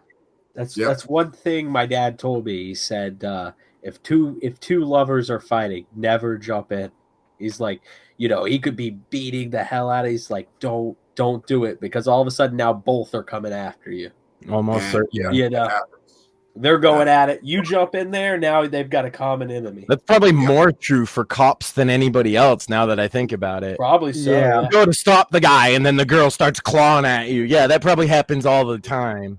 It does. Yeah. It does. Because no matter what, because most of the time, maybe one of them called, but more often than not, it's a neighbor or something. So you just show up on the doorstep. They're arguing, but they argue all the time. Now you're here and you try to intervene, and you are now their common enemy. And by your mere presence, the situation has escalated. Yeah, and I imagine. And there used to be a time. Now there's a mandatory arrest. You don't even have a choice in it. But there used to be a time where you could actually sit down and talk to them, and usually you could reconcile that. And that's what I was going to get back to. When I came on the job, you really had limited resources with you. And so you learn to communicate effectively with people. And I'm not talking about the shitheads that you dealt with on a regular basis. Right. That's a game. That's cops and robbers. And they know that. I want to clarify. Some of my best friends nowadays are police, and that's why I'm very measured about things I say, because I've seen both sides of the spectrum. Yeah.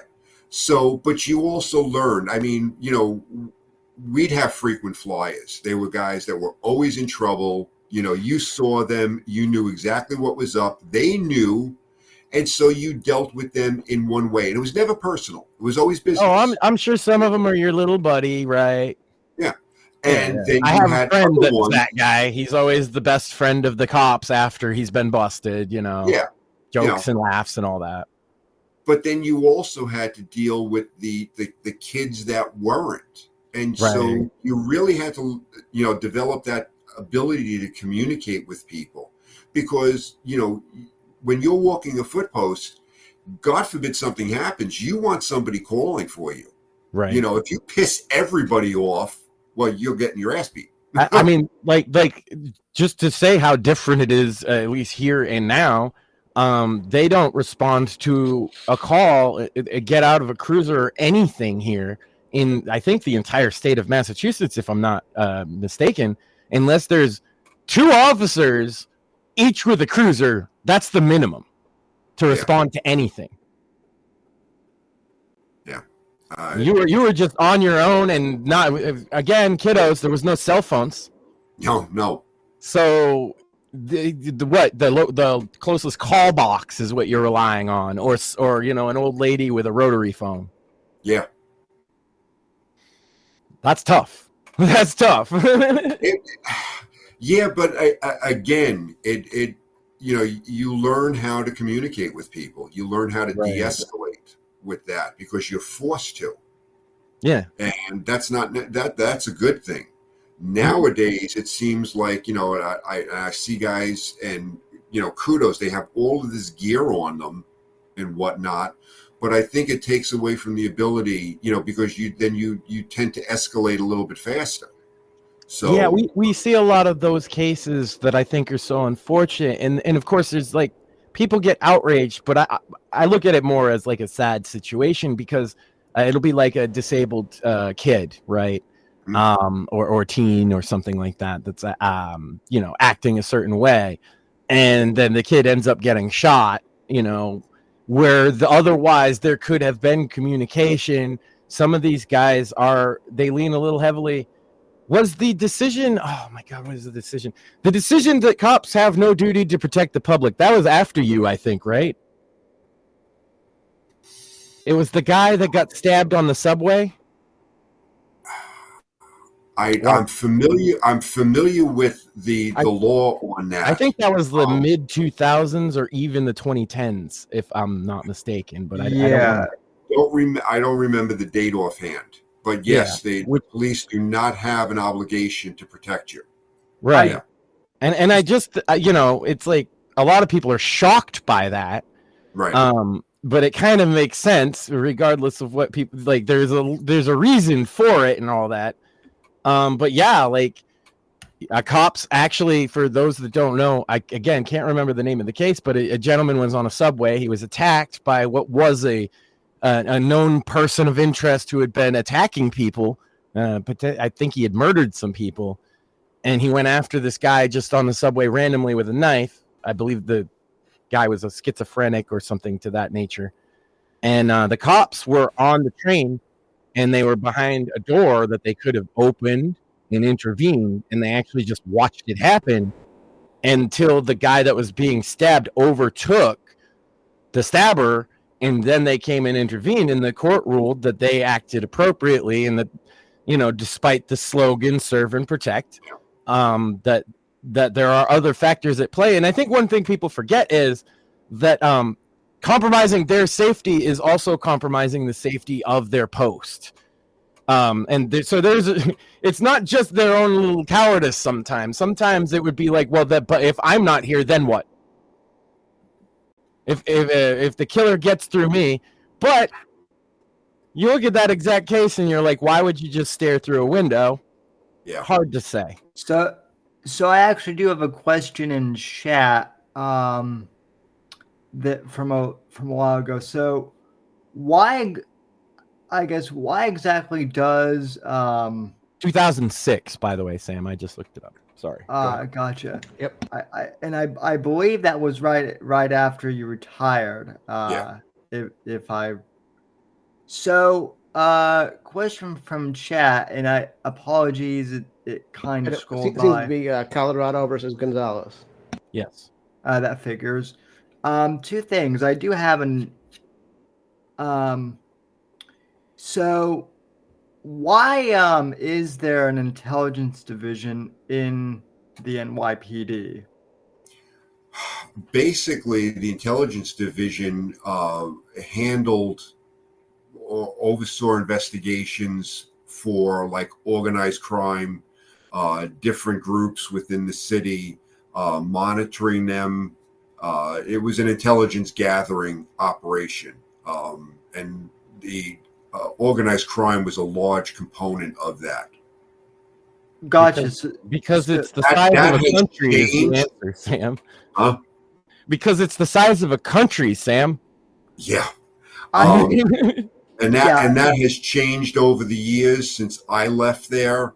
After 9/11, a lot of the different things. Well, we created Counterterrorism Bureau. Oh yeah. But so I can only answer when I was there, not now, because I don't know what the changes have been. I know that they were no longer doing organized crime, things like that, towards when I retired. But at the time you were there, that makes more sense. Obviously, we didn't have VHS. 9/11 hadn't happened yet, right? And so, but like, yeah, Sam, like you're talking about a city the size of some small nations in terms of population density. No, the cops having intelligence it's because how many officers were like the average size of the force those days? Like in the tens of thousands, right? Back in when after Giuliani took over and they merged transit and housing, I think at our peak we were around 50,000. Yeah. So like they need intelligence to organize all that. It's like a small army. No, that made sense to me. Chat was just wondering about that, and I kind of that was a question from chat. I kind of figured, because I'm big into police history and espionage and also crime history, that it had to do something with organized crime and whatnot. We're just it's like the general state of things at a meta level in the city idea. Well, you know, so I'm sure they monitor all kinds of stuff that way. Like that's the whole point. And get the information to like, okay, well this guy over here needs it. This guy like that. Yeah, literally, you would need somebody to facilitate that for 50,000 people for sure. Also, quick ad read from our friends at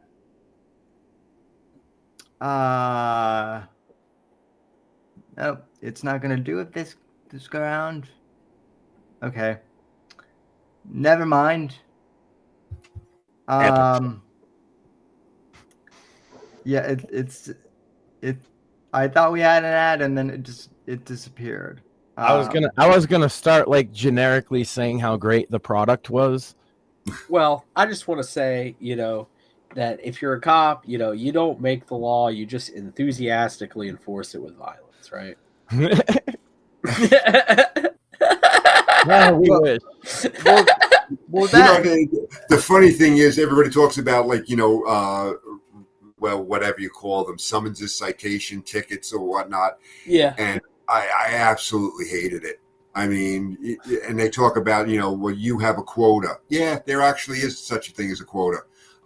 We used to have to write, I believe at the time it was like 25 a month, and you had to have 2 movers. And it would take me like, 30 days to get somebody going through a red light that was legitimately, I mean, it was like I'd sit there and count, and you'd have to get to 10 to go through the red light, and I'd be like, oh, okay. And fire hydrants. I wrote fire hydrants because I figured if you didn't give a shit, well, I shouldn't either. But most cops, the majority of cops, hate it.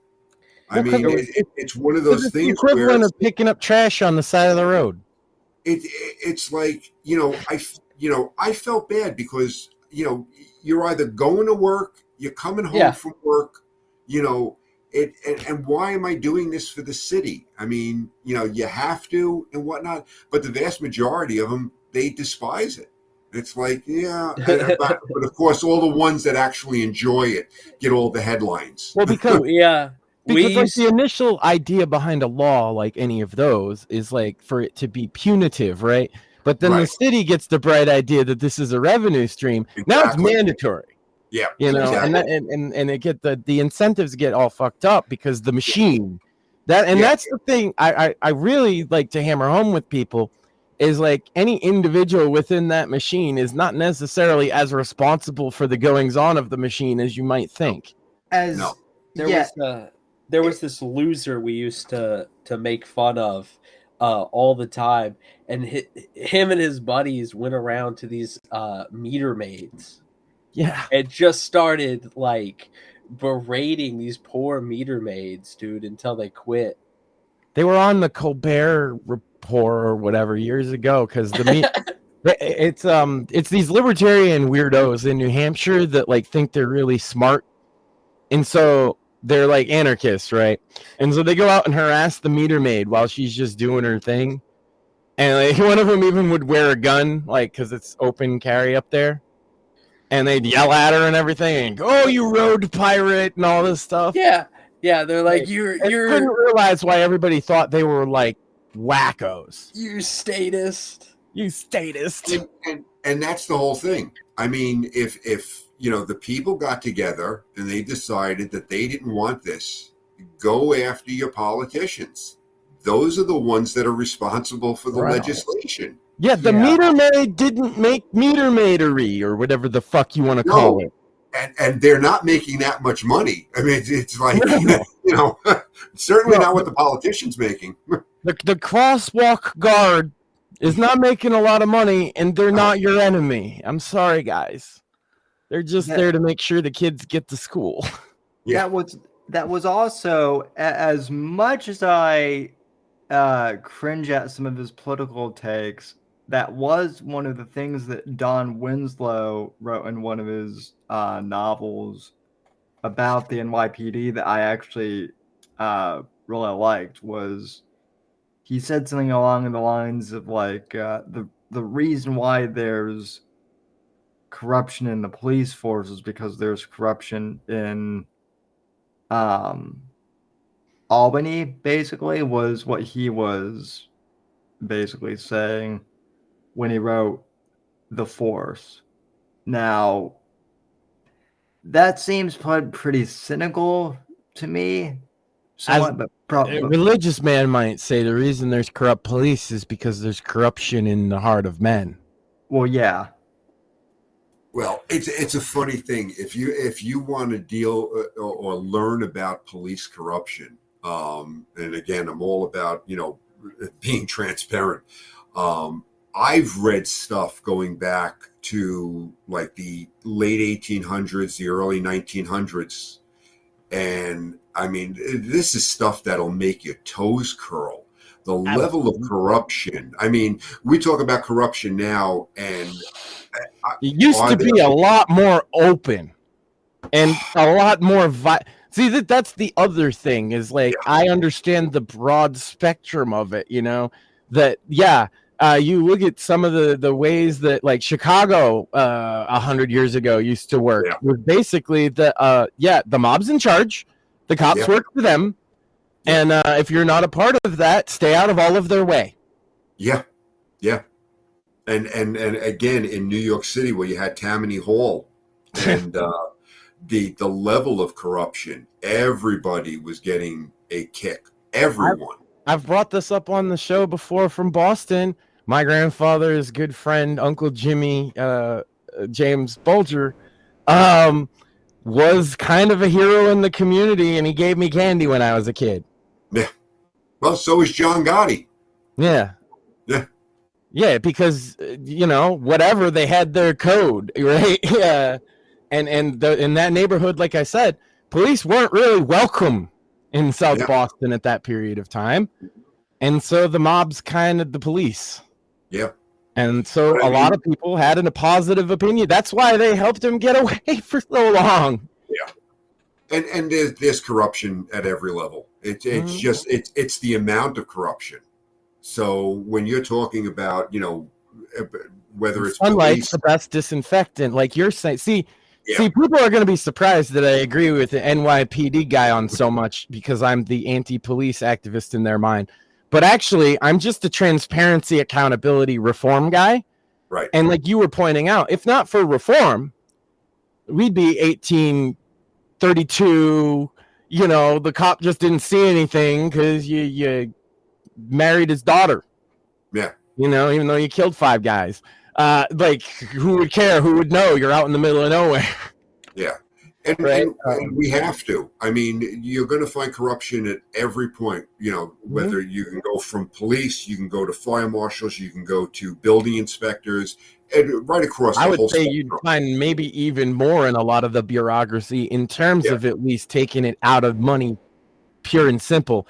And in fact, I often argue the one thing that I find that critics of police they're just flat out wrong about is the defunding thing. Like if you care about reform, if you care about criminal justice reform at all, you want more funding for police.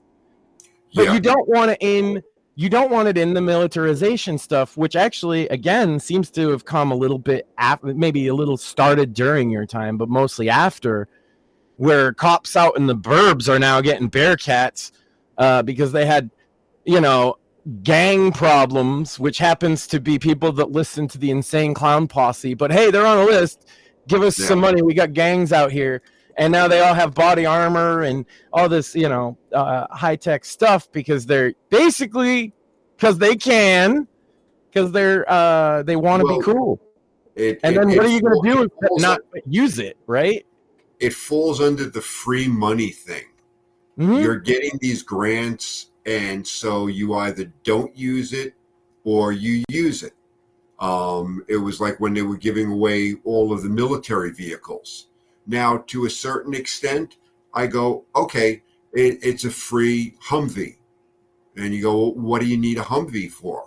Well, I mean, they're great vehicles, especially if you have a flood where you can go and rescue people. So there are certain uses. Right on, and you're going to get it at surplus pricing, which helps. Or if the government gives it to you. Yeah, so just straight up would you turn it down?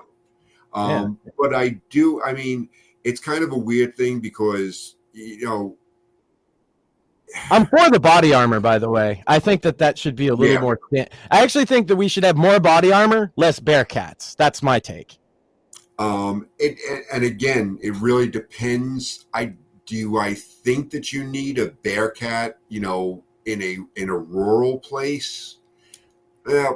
Probably not. But then you go down the road of, well, you only need it once. Well, let me, God forbid you have to have it and you don't have it. It's a problem. That's why it's all the poison pill. I've thought of the subject, and it would be great given the guest's experience. Kind of, my fear is not that the police sort of have these equipment for like the edge case. What I think is problematic is they do a lot of training. They build up a culture from the people who train them. And then all of a sudden, you've got a drug dealer and you could scope his house out and he goes to Walmart, every Thursday for munchies, right? But like, instead of pulling him over there, getting his keys, going to the house, obviously what we need to do is kick the door down in the middle of the night and have guys pointing machine guns to the window. I've been on the receiving end of one of those. I lived in a rooming house, a few years back. And one day I go out to get the mail. I turn around and there was lasers on my chest and I saw all the DEA agents. And really, they could have caught that guy a billion times. And when they did catch him, he just kind of said, "Oh, yeah, you got me." And just like turned himself in. And I'm not trying to, Monday night quarterback, but there is real danger. I mean, there's a danger to kicking down a door in the middle of the night on a no-knock raid. And I think that a lot of these cops end up doing that. Everything becomes a nail if you've got the hammer.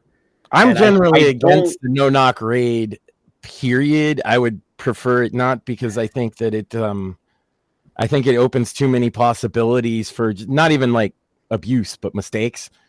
But I can see the benefit of it from a law enforcement point of view, no doubt. Let the guest speak on this subject. It's one of those things where every search warrant, every arrest warrant is going to be different, and I tend to agree with you on this. You want to take the path of least resistance.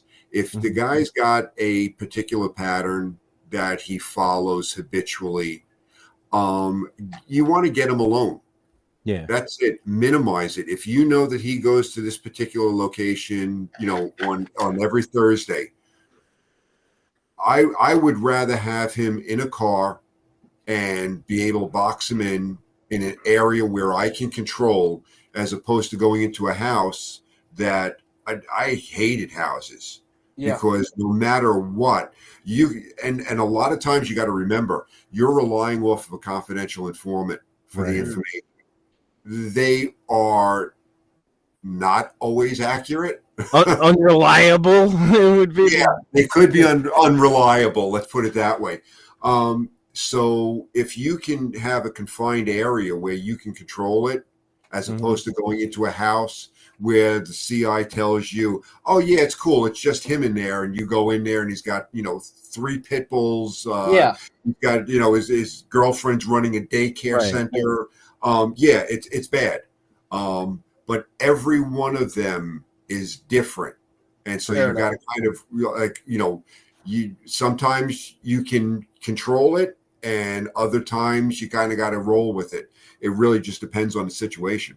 Yeah, I just worry that, and maybe it's just my perception is off, but I feel like there is a degree to which, cops in the 70s and 80s would have had more of like how do I solve this in the least aggressive manner, where as if you've got the Bearcat in the armored car and you can knock the door down and send it's like, well, I got this tool, I might as well do it, and I'm trained to do it, right? And that's what I was getting back to before is, policing has changed over the years, where a lot of it was communication driven, where you actually had to know how to talk to people, and how to talk to specific people. You didn't escalate everything because you were basically alone. And how much of that is serving a warrant where you're arresting somebody? Probably most of it, right? Or at least a significant chunk.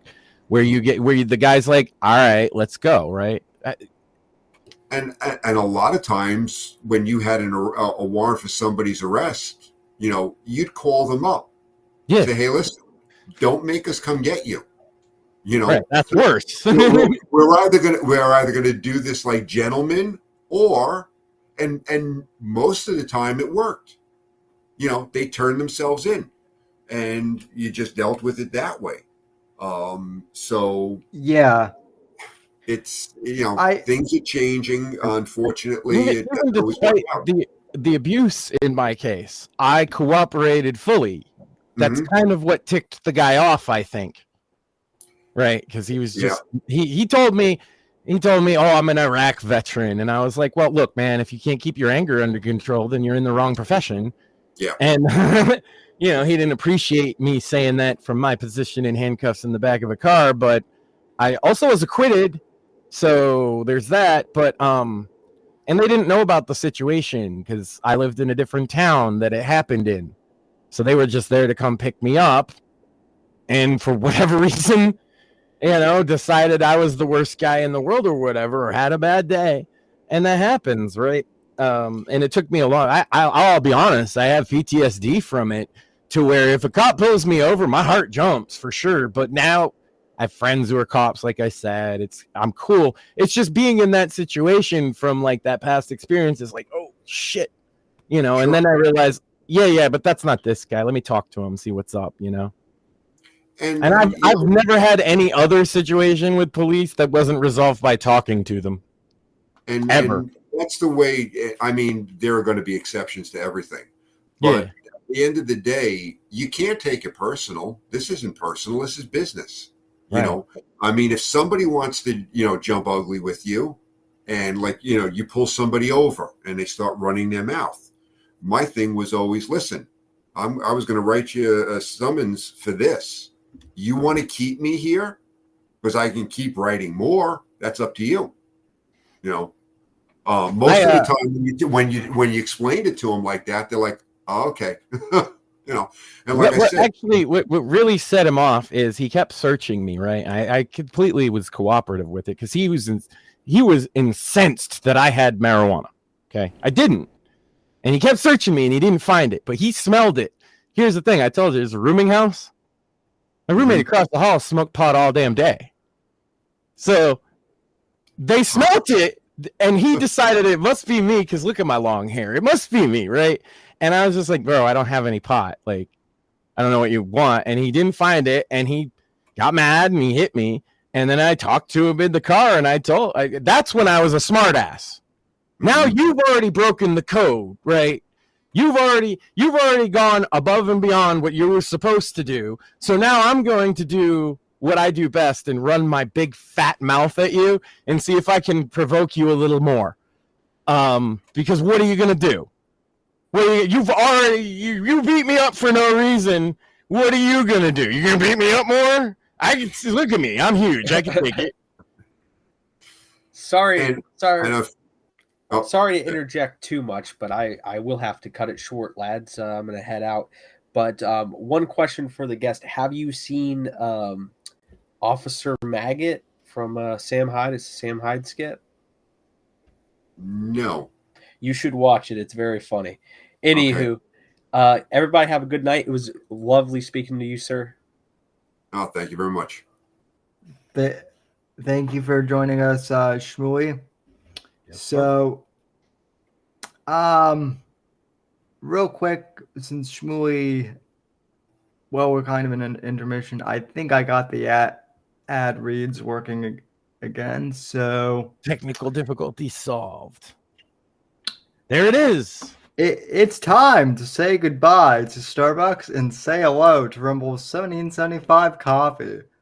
Unlike other brands, this is a coffee that backs free speech and is unapologetic about it. Visit 1775coffee.com.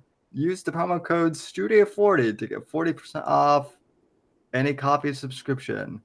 The coffee comes in medium and dark roast. It also comes in peaberry, which is similar to Kona coffee.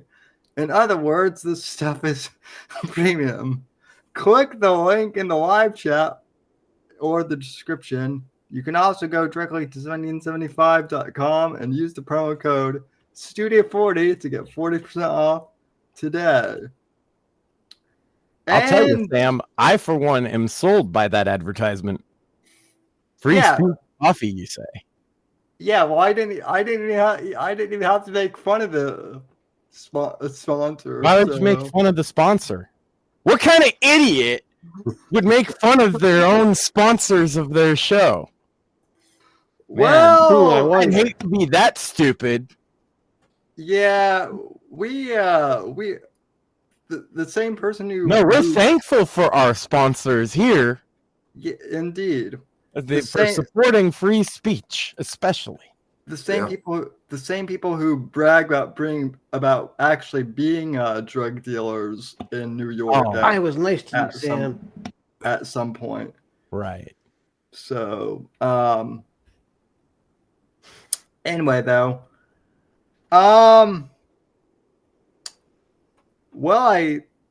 I mean, we've covered a whole gamut of topics. Yeah.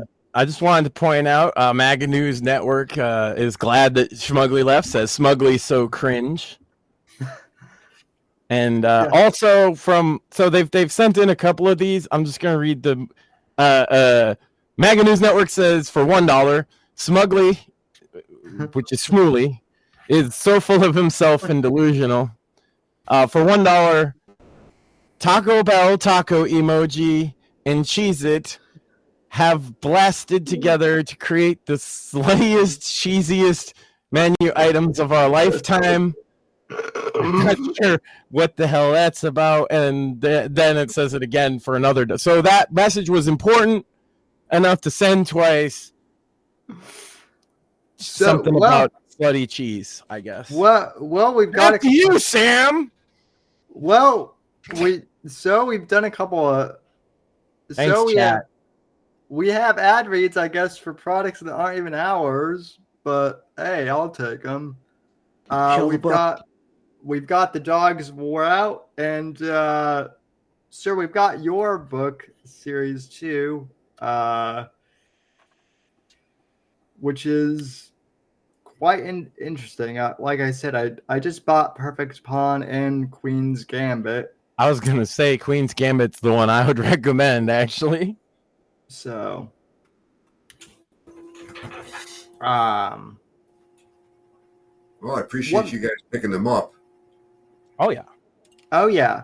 What made you decide to, I guess, write in the genre? I mean, you would think after a long career as a police officer, you might get sick and tired of all things police, but was it just experience, or or you just like solving mysteries? Yeah. Well, I think one of the things that I pick apart anything that I watch that's NYPD related, because you sit there and it was like, I remember watching an episode of NYPD Blue one day, and they went from Queens to someplace in Central Park, I think, in like 30 seconds. And I have never been able to travel that quick before. So there's a lot of things that I pick apart, and I was like, I can write NYPD because I lived it, and I can make it plausible and get rid of all the nonsense with it.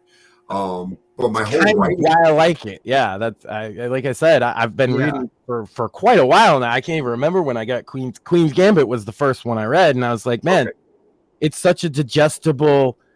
I'm that kind of minded guy where I hate mysteries that go off into convoluted stuff. I want to solve the puzzle. Yours are more like a procedural, in my opinion, and that's exactly why I like them. It was weird because I grew up reading Joe Wambaugh, who wrote LAPD stories. Mm-hmm. But I also read Frank Herbert and Dune and Tom Clancy. So I'm kind of all across the genres as a reader. But the one thing that I liked, Joe Wambaugh's police procedurals, but I love the world building in Frank Herbert and in Tom Clancy.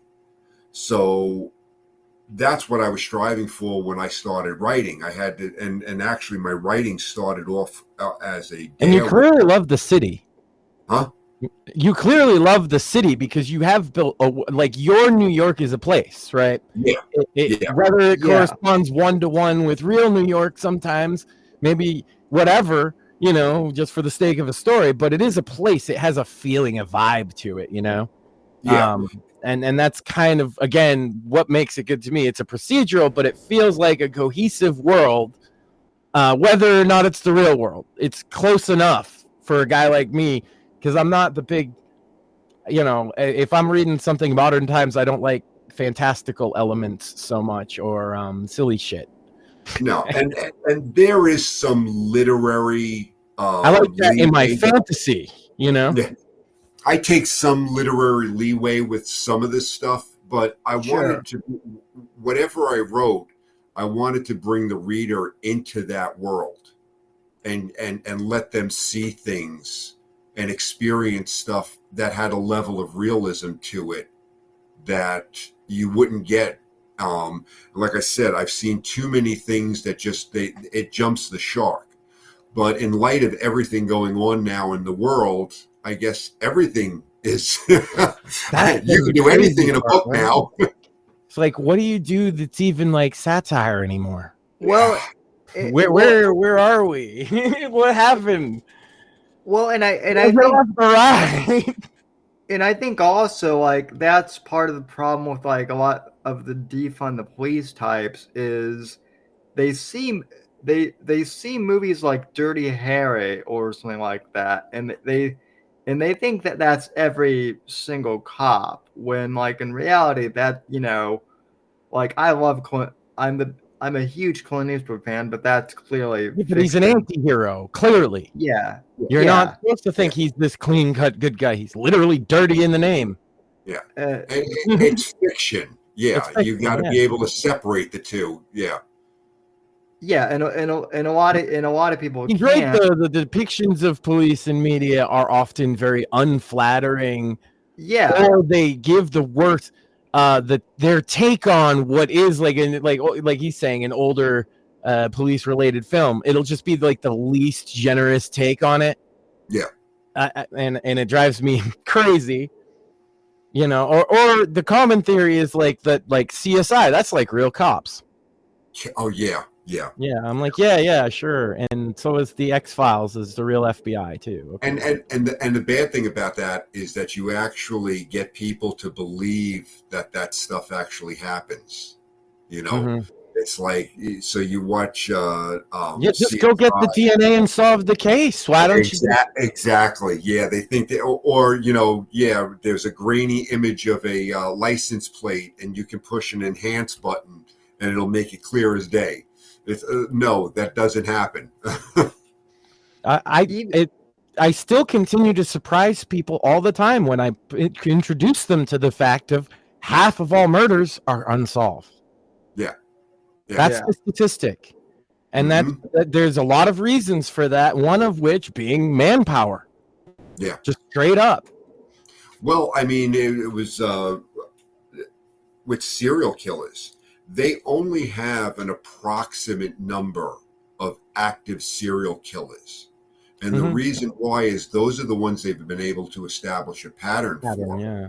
How many active serial killers they are, they don't really know. Because if you don't have a pattern, the chances are you're never going to get found out. And that's a very interesting element to it, because if you move from state to state and you just basically keep mixing up your MO, they're never going to be able to develop a pattern on you. Right. Yeah, and that's it. It's scary. But even more than that, the vast majority, and you'll know this, the vast majority of them are like people, you know, might be like a gang thing or a lover's dispute or whatever, or it's because it's not a serial killer, right? It's somebody that kills somebody, and then their murder ends up just unsolved for so many reasons, right? And in a file, of course, a friend of the show, a friend of mine, Andres Sherm, he's an artist, goes by Satanic or whatever. His mom was murdered when he was a baby. And her case went unsolved mostly because she's a hooker, you know, or sex worker, as I guess you're supposed to say now. I don't mean any disrespect for it. In fact, it's like heart-wrenching to hear his story which I didn't even know until last year. He went and he worked with the private investigators who do true crime podcasts. And he was there for a different case thing. He was talking to them and he mentioned his mom's case, and they sunk their own money in and did an full investigation, and really found out a lot about it that he had never known because nobody ever told him, because his mom was just another cold case in a drawer. And there was a cop, turns out, that really did care very deeply about that case and kept copious notes. And there was a bunch more cops that didn't give two shits.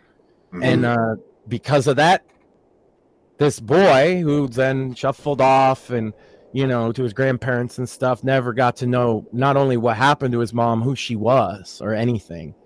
And this is something that happens every day in this country. These murders are not solved. We don't live in that clean TV universe that you see most of the time.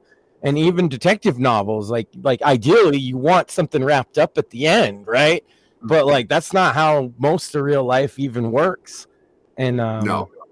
And it also it depends on the jurisdiction too. I mean, with with NYPD, you'll have a dedicated homicide squad that looks at the homicides. You go out into the the middle of the country, and you may have a detective that's working every case. Yeah, the detective's working every major and minor crime. Yeah, just one guy. Yeah. Yep. And so I don't know if it's like this right now, but the state of Detroit, when I was last there, the police force just couldn't. The city went bankrupt. Yeah. And they had a message on the phone when you called 911 saying, we cannot respond to these parts of the city unless there's literally a body. And even then there's going to be a wait because we just don't have any officers. And Detroit is not a small city and not a great place to live either. Unfortunately. I forget what city it was, but they were actually closing down police precincts on the evening because they had no staffing for it. Yeah. Detroit closed down whole precincts, period. Yeah. For entire swaths of right around 7 Mile Road and Gradson Drive and all that. Not that you're familiar, but the inner city area, they just say we won't come there anymore if you call. And that sounds awful, and it is. And that's where the gangs are. You can make no mistake about that because the cops won't come there. Of course, that's where the gangs are. And if you have the misfortune of living there, well, buy a gun is what they'll tell you or something. Private security has become a thing in Detroit now because they just don't have police. But if you can't afford that, a lot of the downtown corporations are in some of that area. A lot of their executives will just hire private security to take them to and from work because they'll literally get mugged. And it begs the question to people. I mean, if think about it, you look at what Detroit was at one time. I mean, it was one of the jewel cities of the United States. And look how it's fallen. And you've got to, I mean, let's be honest, you got to take a step back and say, what caused this? What level of apathy in terms of politics led to this? I can tell you the number one thing was the outsourcing of all the auto jobs. And that's, every one of my black friends from that area would say the same thing. Their dad, their uncle, their mom, somebody in their family when they were a kid worked for one of those plants. And now they live on food stamps in the ghetto. Yeah. And the only way I have a chance at doing anything is becoming an athlete, a rapper, or a gangbanger. Yeah. And they chose, most of them chose both rapper and gangbanger. And that's how I knew them because I was a producer. Yeah. But they were hardcore street motherfuckers, and the reason for it is because they're from a hardcore place like that. And that was before the police force collapsed due to budgetary catastrophe. The whole city went bankrupt. They don't have a lot of services in Detroit anymore. Yeah. Chicago's running the same path too. Yes, they are. The Chicago PD is stretched about as thin as ever. And they're about to have that convention there, and I'm not so sure that I would want to be in Chicago right now. Yeah, I'd been up to Chicago a number of times, and it's gotten to the point where it would be like going back to New York for me. There's just no point in it. And it's sad because a lot of these cities really are fantastic cities. It's just that they're falling apart. And rather than somebody hitting the brakes and saying, hey, wait a second, we've got to change this. You know, we've got to worry about our citizens. It's like they're they hit the gas. They don't hit the brakes, they hit the gas. Yes, yeah. It's not, Chicago, in my mind, it's a toss-up of whether Chicago or Detroit is worse, but they're both really, really awful places to be from. And I lean towards Detroit because I feel like it's the forgotten place, because most people don't know they don't have cops. Yeah. There are little baby children right now, you know, living over on 7 Mile, Outer Drive, Gradson, in this hellhole of burnt down. I don't know if you know about like Devil's Night, but in Detroit, every year there's a burnt down part of the city and they burn it down again, essentially. And it's where all the crackheads and the homeless people and the drug users, they sleep in these burnt down it's really awful. Yeah. And there's also little children living there, right? Watching the people shoot up on the side of the road every fucking day of their life. It's absolutely, you know, detestable to me. And I'm a little kind towards all my gangbanger friends. I'm like, well, if you come from this, I guess you got to do what you got to do, right? Just don't involve me in any of it. Yeah. Well, and and same thing is happening in California even too. I mean, I know people who are moving away from, California and Los Angeles and all of those areas. In fact, like you got Gavin Newsom only cleaning up San Francisco for a foreign leader.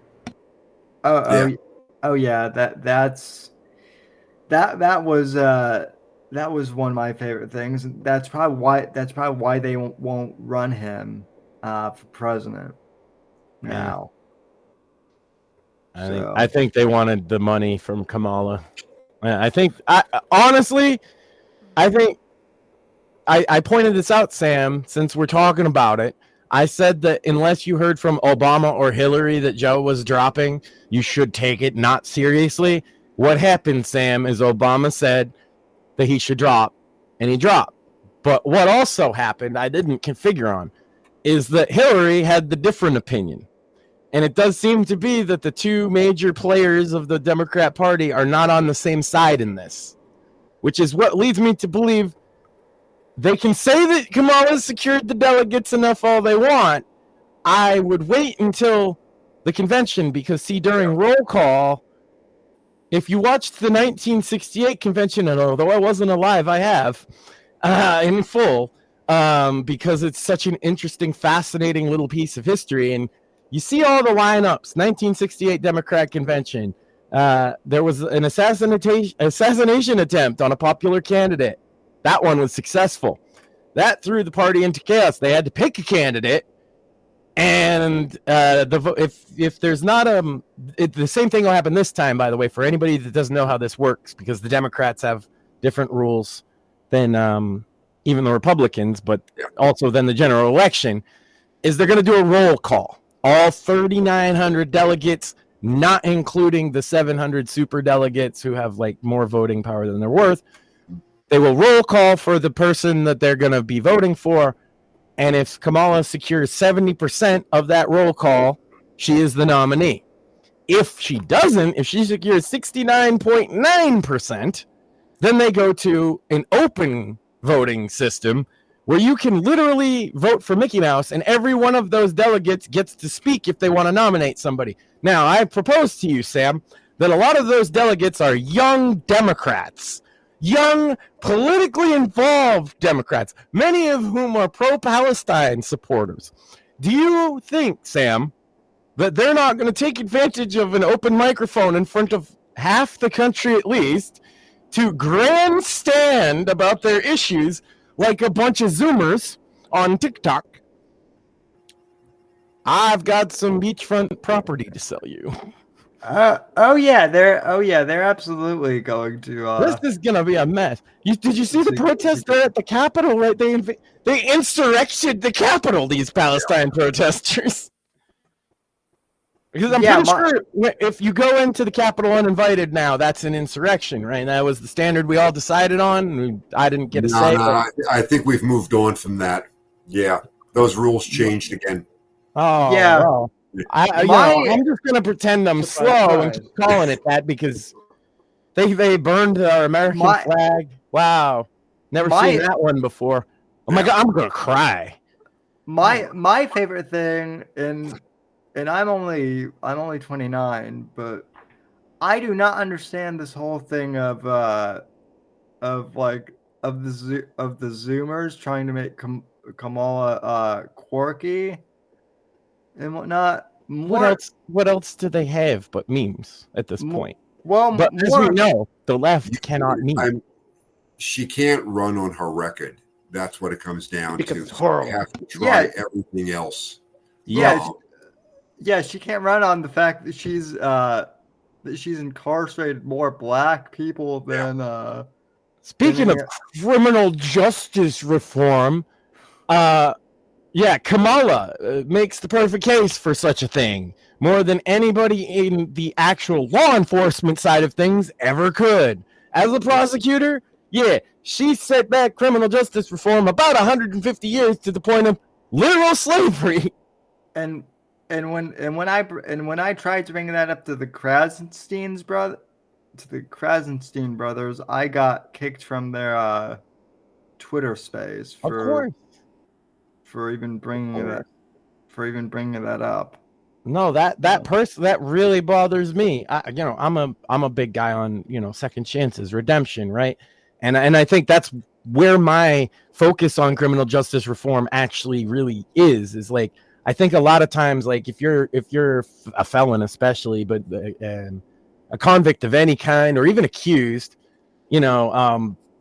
society will pile on you forever in a way that's not healthy towards fixing your. Now, granted, there's a lot of people there's no hope for, but as a Christian, I believe there's actually hope for everybody. It's just that a lot of people continue to choose the bad thing,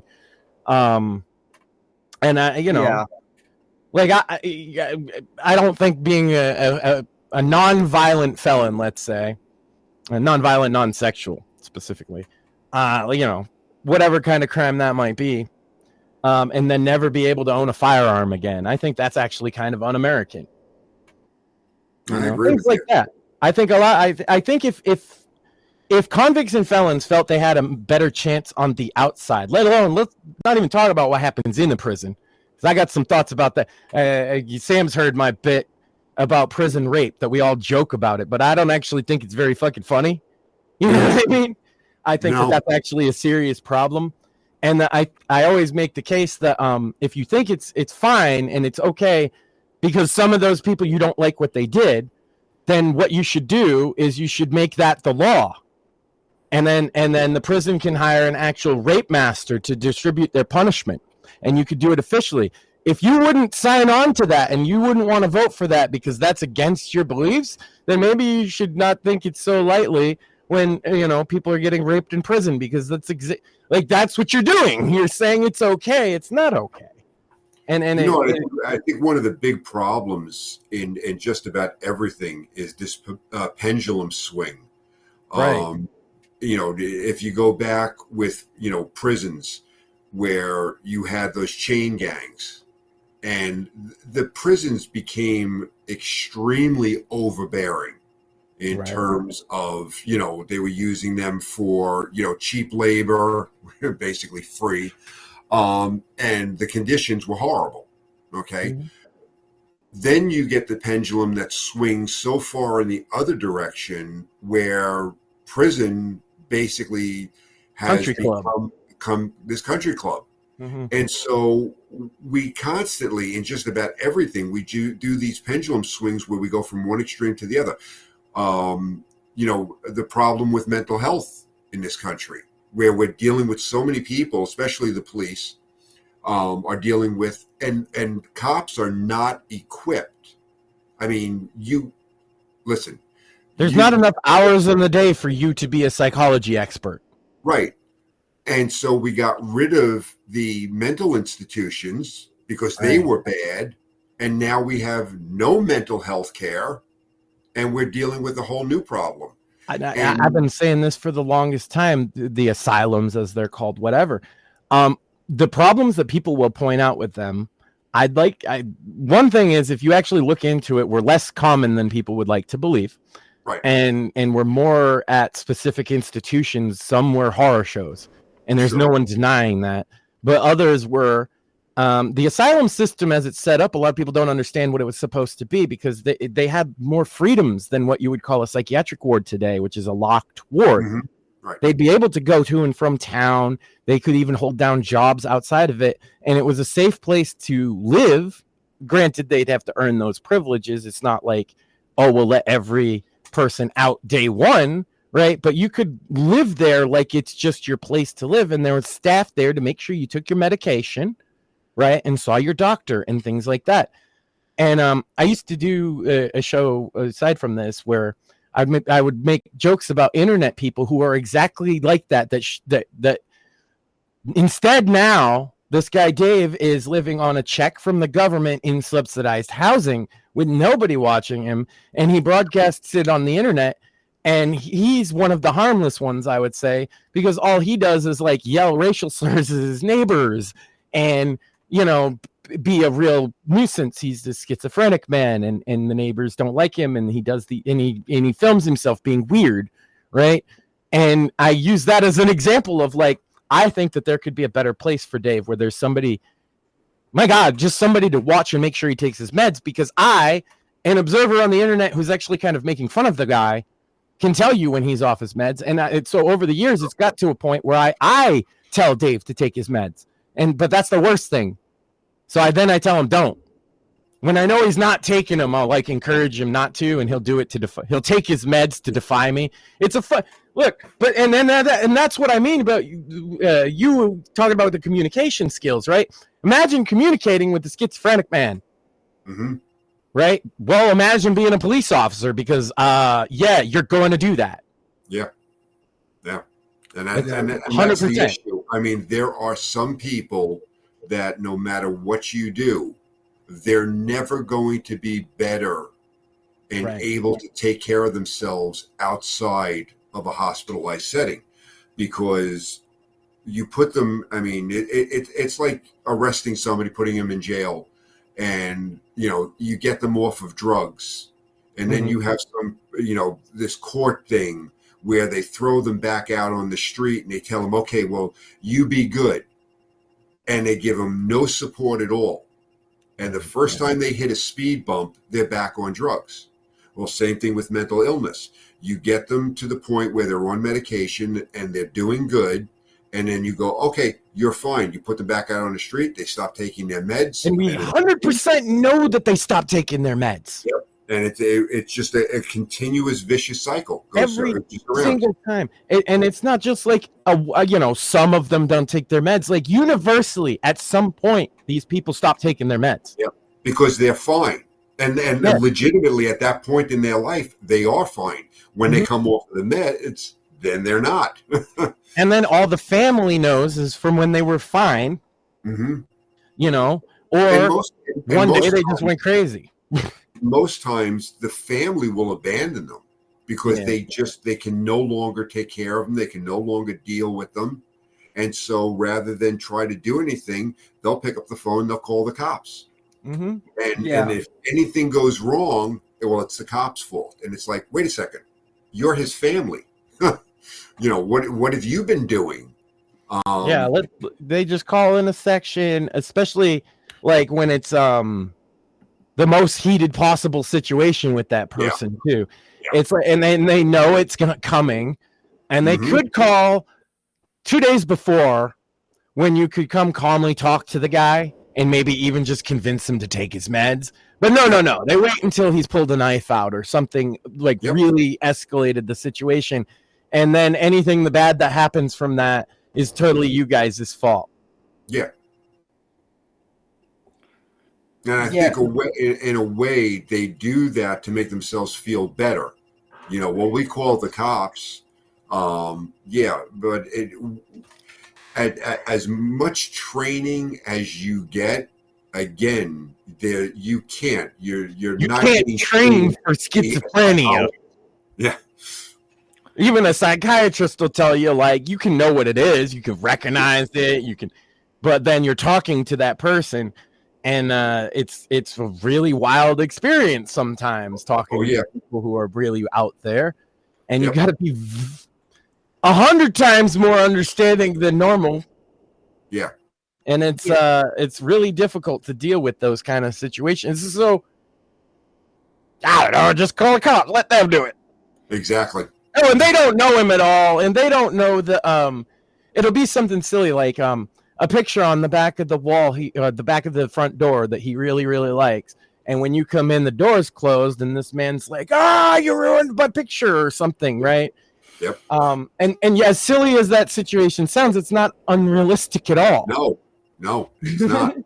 It's not. I mean, there are triggers for them, and you just don't know going into that situation because it may be your first time there dealing with them, and you don't know what those triggers are. Right. And Mom and Dad know damn well.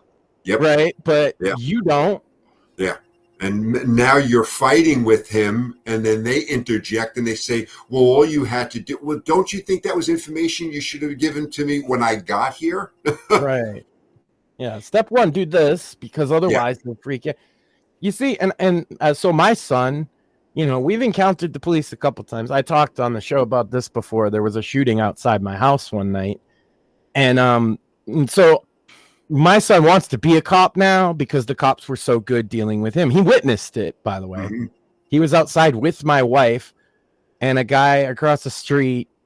Apparently it was a drug dealer or whatever, because this isn't that kind of neighborhood, but whatever. He was taking a shot at somebody for whatever reason. They ended up catching him. My son saw the whole thing. He even gave a statement to the cops what he saw, the bad guy, and calling him the bad guy, and the cops were very good with him. And we've been very conscious about, we don't want him to think they're the bad guys, because a lot of media tells you to think that nowadays, and so now, because of that night, ever since then, what do you want to be when you grow up? He's 8, by the way.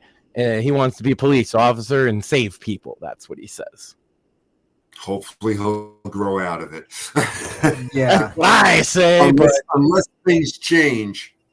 He does have, he's got a family full of firefighters and cops, so it's not unrealistic that he might want to go into that. I was encouraging him when we were camping. See, he found out something really cool.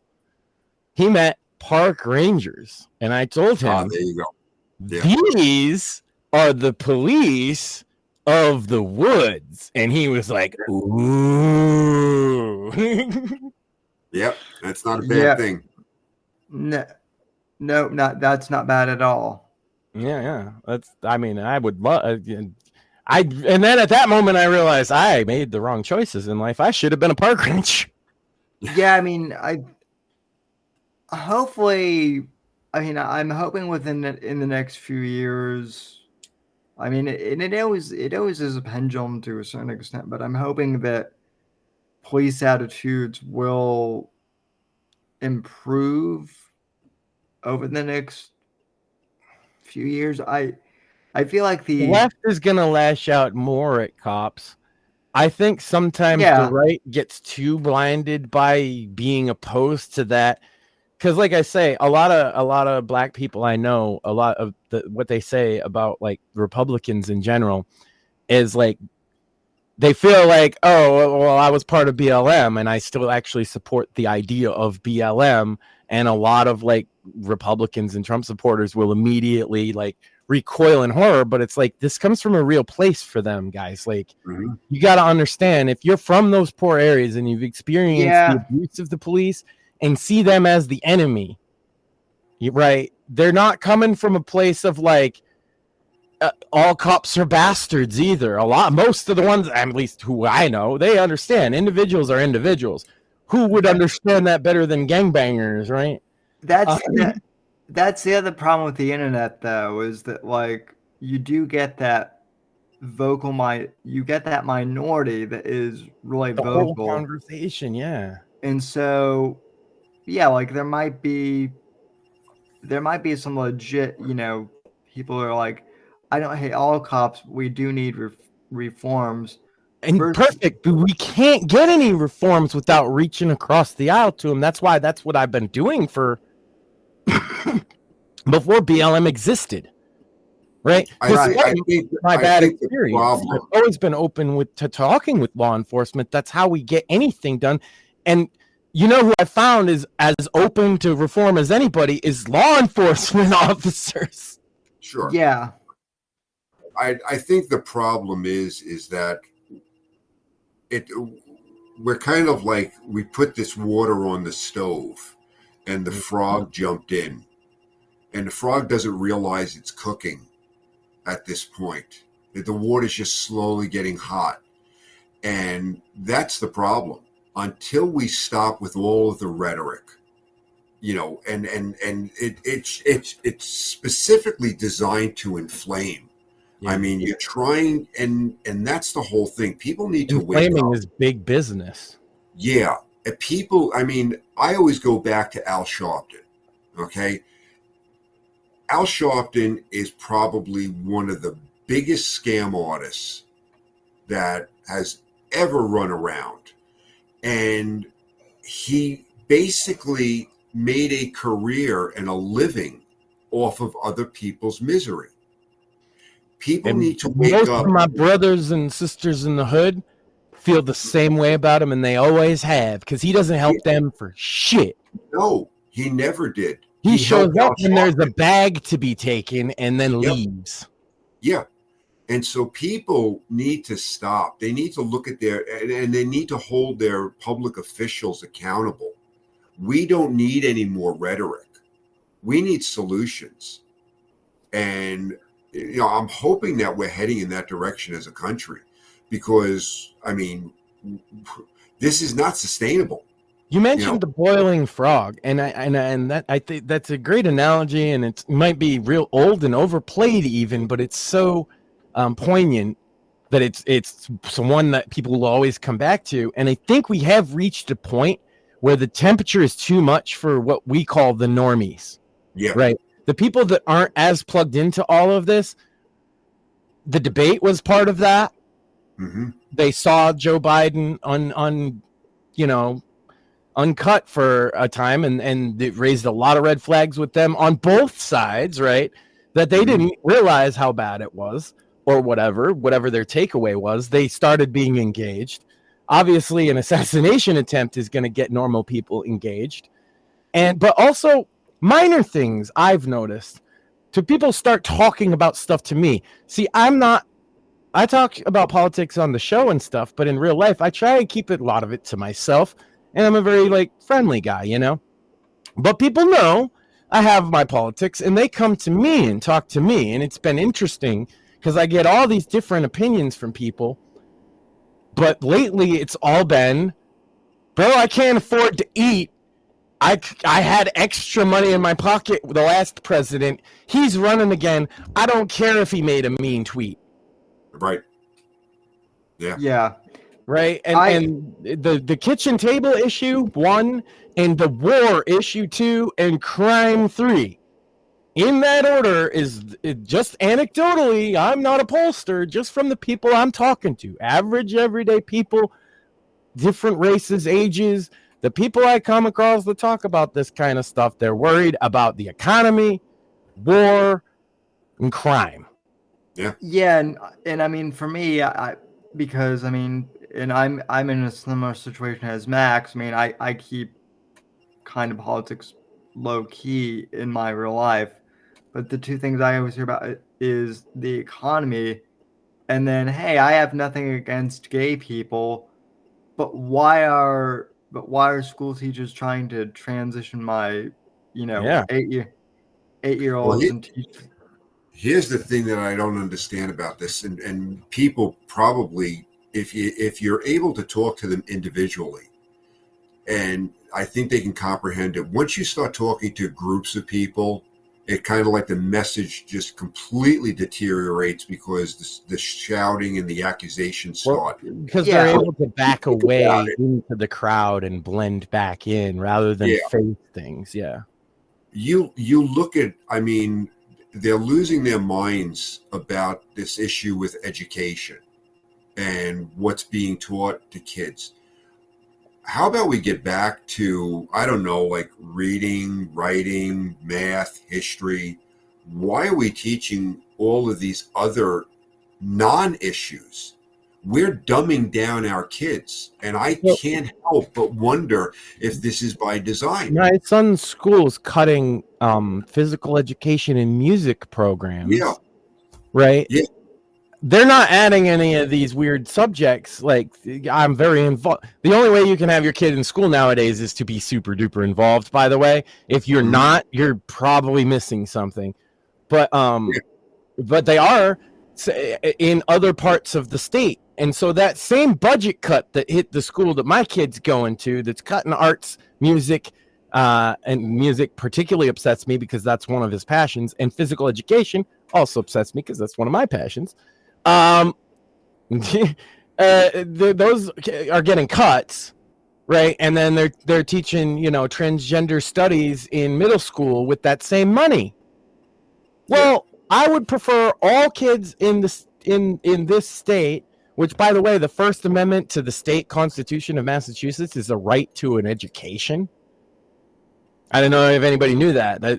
Our free speech is number 2 for Massachusetts, and they were both written long before the U.S. Constitution. Yeah, I actually did know that. Here's the thing. Look at all of the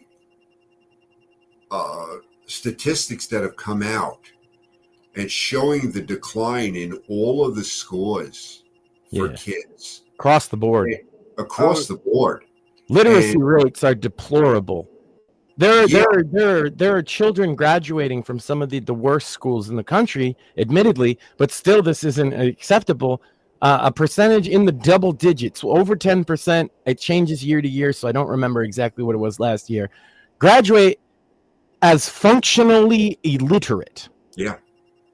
Meaning they can only really read and write their own name. Why do we have a Department of Education if this is the level of education that we find acceptable now? I mean, growing up, I went to Catholic elementary school, and then I went to public high school. You want to talk about a rude awakening? But it was like, and I went back when they still had nuns and habits and rulers. But the level of education, there was, I got away with so much in public high school that never would have stood. And we're going back a bit. I did Catholic education outside of, I didn't go to a Catholic school, but I did what they call CCD. And it's very, very intensive, right? Yeah. And as I've gotten older, I realize how much, I really retain and learn in my day. We were learning Latin, and that is something I still use to this day, although I'm a nerd. Not everybody would need it.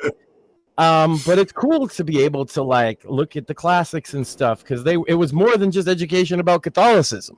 It was about history and culture and a lot of amazing things that I learned that might have seemed boring at the time, or it might have seemed like a waste of time, but I picked up a great education that way.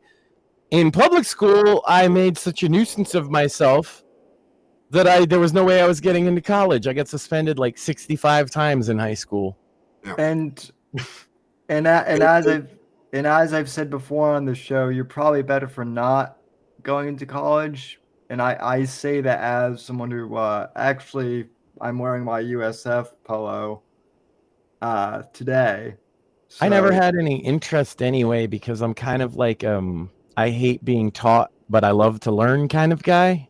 Right. I got through college because it was specifically a topic that I loved. Same here. I actually went through a major that is actually helpful to me. Yeah, the kind of diplomaocracy stuff where people like lord over their degrees is very much seems to be a leftist thing. Like I only get that from like weird cat ladies and stuff. There was one teacher that I had to have removed from my kid's class because I disagreed with her on something, and I was right, and that went up her ass sideways, and she just started screaming at me that she had a master's degree, and I was like, I don't care. You're not my kid's teacher anymore, and if you're going to scream at me, I'm a grown man, lady. But, you know, the thing about a lot of these teachers, the public school teachers, is they're like the queen of their little fiefdom, because most parents don't pay attention to their kids at home, much less at school. Someone actually brought up the fact that they have a master's degree to try and hold over me, and both of you will love this. And I just said, "Oh yeah, well I'm a published author." So there you go. I can hold that over a lot of people. Which literally in most people's minds holds the same weight. I know that the people with the master's degree would disagree because they went through a lot more to get it in a lot of cases. Because they had to pay for it. Anybody could just write a book. But to your average Joe Schmo on the street, if you say I have a master's degree and you say I'm a published author, they probably put you on equal footing. Yeah. So, and that's why I'm not a credentialist, mostly because I don't have any. Well, the thing is, you can have a master's degree, and that's wonderful. I respect you went to school. Right. That's what you did. What's the practical application for it? Right. You know, when you come out with it, what was the master's degree in? Because, I mean, you basically, you know, you have all of these programs and degrees in studies that have no practical application, you know, other than maybe academia. Well, yeah. If she was smart and like knew how to talk to human beings, she might have leaned into, instead of credentialism, meritocracy, which I'm a big fan of and might have had more an effect on me. And she could have said, I've been teaching for 35 years. And instead of saying I have a master's degree, pay attention to me, I've been teaching for 35 years. And I've been like, okay, that's certainly something. It is, but then show me what your classes have accomplished. What is their grades? But it doesn't prove to me that I'm wrong about the thing that she even admitted I was right about. It was a procedure. It was like a school procedure thing that I said was the way it worked in the state handbook or something, because I've looked into this stuff, and she told me it didn't, and I was right, and it just went up her ass because these cat ladies can be like that, right? Yeah. And they have to prove that, I'm smarter than you. And I was like, well, okay, well, the state says I'm right. You know what I mean? And your master's degree doesn't make you right. Your 35 years of teaching doesn't make you right either. You know, if you treat people on an equal playing field, you get a lot better results. I'm saying to a cop who probably has to do that more than anybody in his career. But you know what? You can always escalate. That's the problem that I have with a lot of people. True. They go from 0 to 100 in a split second. You know what? If we want to get to 100, we can get there eventually. But there's no reason. It'll be more satisfying if we do it the right way, actually. Exactly. Let's both be ready for it, you know? Yeah, let's have a conversation, you know, and let's not just jump ugly right from the beginning, you know. But people seem to tend to do that more and more these days. Well, it's easier to find a bubble of people that agree with exactly what you think than ever. Sure. And but this is the case I've made more than anything in a couple years. I did a video called "The Internet is Dead," explaining that it is of my belief, and the evidence seems to be on my side, that a large proponent of the people you interact with online are bots. Yes. People that you think personally might be real, might not be. You know what I mean? And we're all susceptible to it. And it's more common than people think. Just for argument's sake, I'm just going to throw this in here because I know there's been a lot of talk lately on Twitter about getting rid of the bots and getting rid of the porn bots. Please don't do that because I got like a handful of them that actually like my stuff. Yeah. I'd lose my entire fan base. I think the reason I push for the bot thing so hard is actually more about perspective. Because one of the things with the bot thing that people don't understand is the illusion of popularity, which is a trick a lot of Chinese sites, in particular TikTok, will employ, where they'll give you thousands and thousands of fake views. Sure. The site itself. Now, people understand the idea of buying bot or buying views, buying subscribers, and all that stuff, and people generally frown upon that. But one, how do you know YouTube doesn't do the same thing? This has been my thing: is who verifies YouTube or even Rumble or anybody's numbers? The answer is nobody. The answer is you're taking their word for it. Because we have a Nielsen rating for internet. And I've absolutely proven that video through a couple of experiments that you can manipulate that very easily, so that you could put up a video that's complete black screen with nothing, no text or anything, and make the title completely random letters and words, right? And you'll still get 100, 150 views. Mm-hmm. Right. No matter what, unsearchable and unwatchable, but the bots still find it. Right. You will find somebody, you give them an algorithm, they'll find a way to exploit it. It's human nature. I mean, some people just take it as a challenge. The funny thing to me is when you see on Twitter, all of a sudden there'll be a hot button topic and you will see the same response from dozens and dozens and dozens of different accounts. And it's like, yeah, you guys didn't all come up with the same thought at the same exact time, right? You know.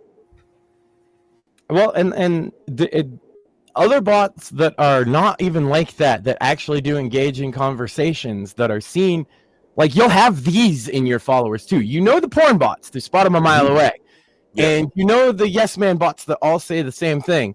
But what you might not spot is the flattery bots or the reply guy bots. These are bots that will always be in your replies, and they will say something relevant to what you said, but they are literally coming from chat bots. Mm-hmm. How do you spot these?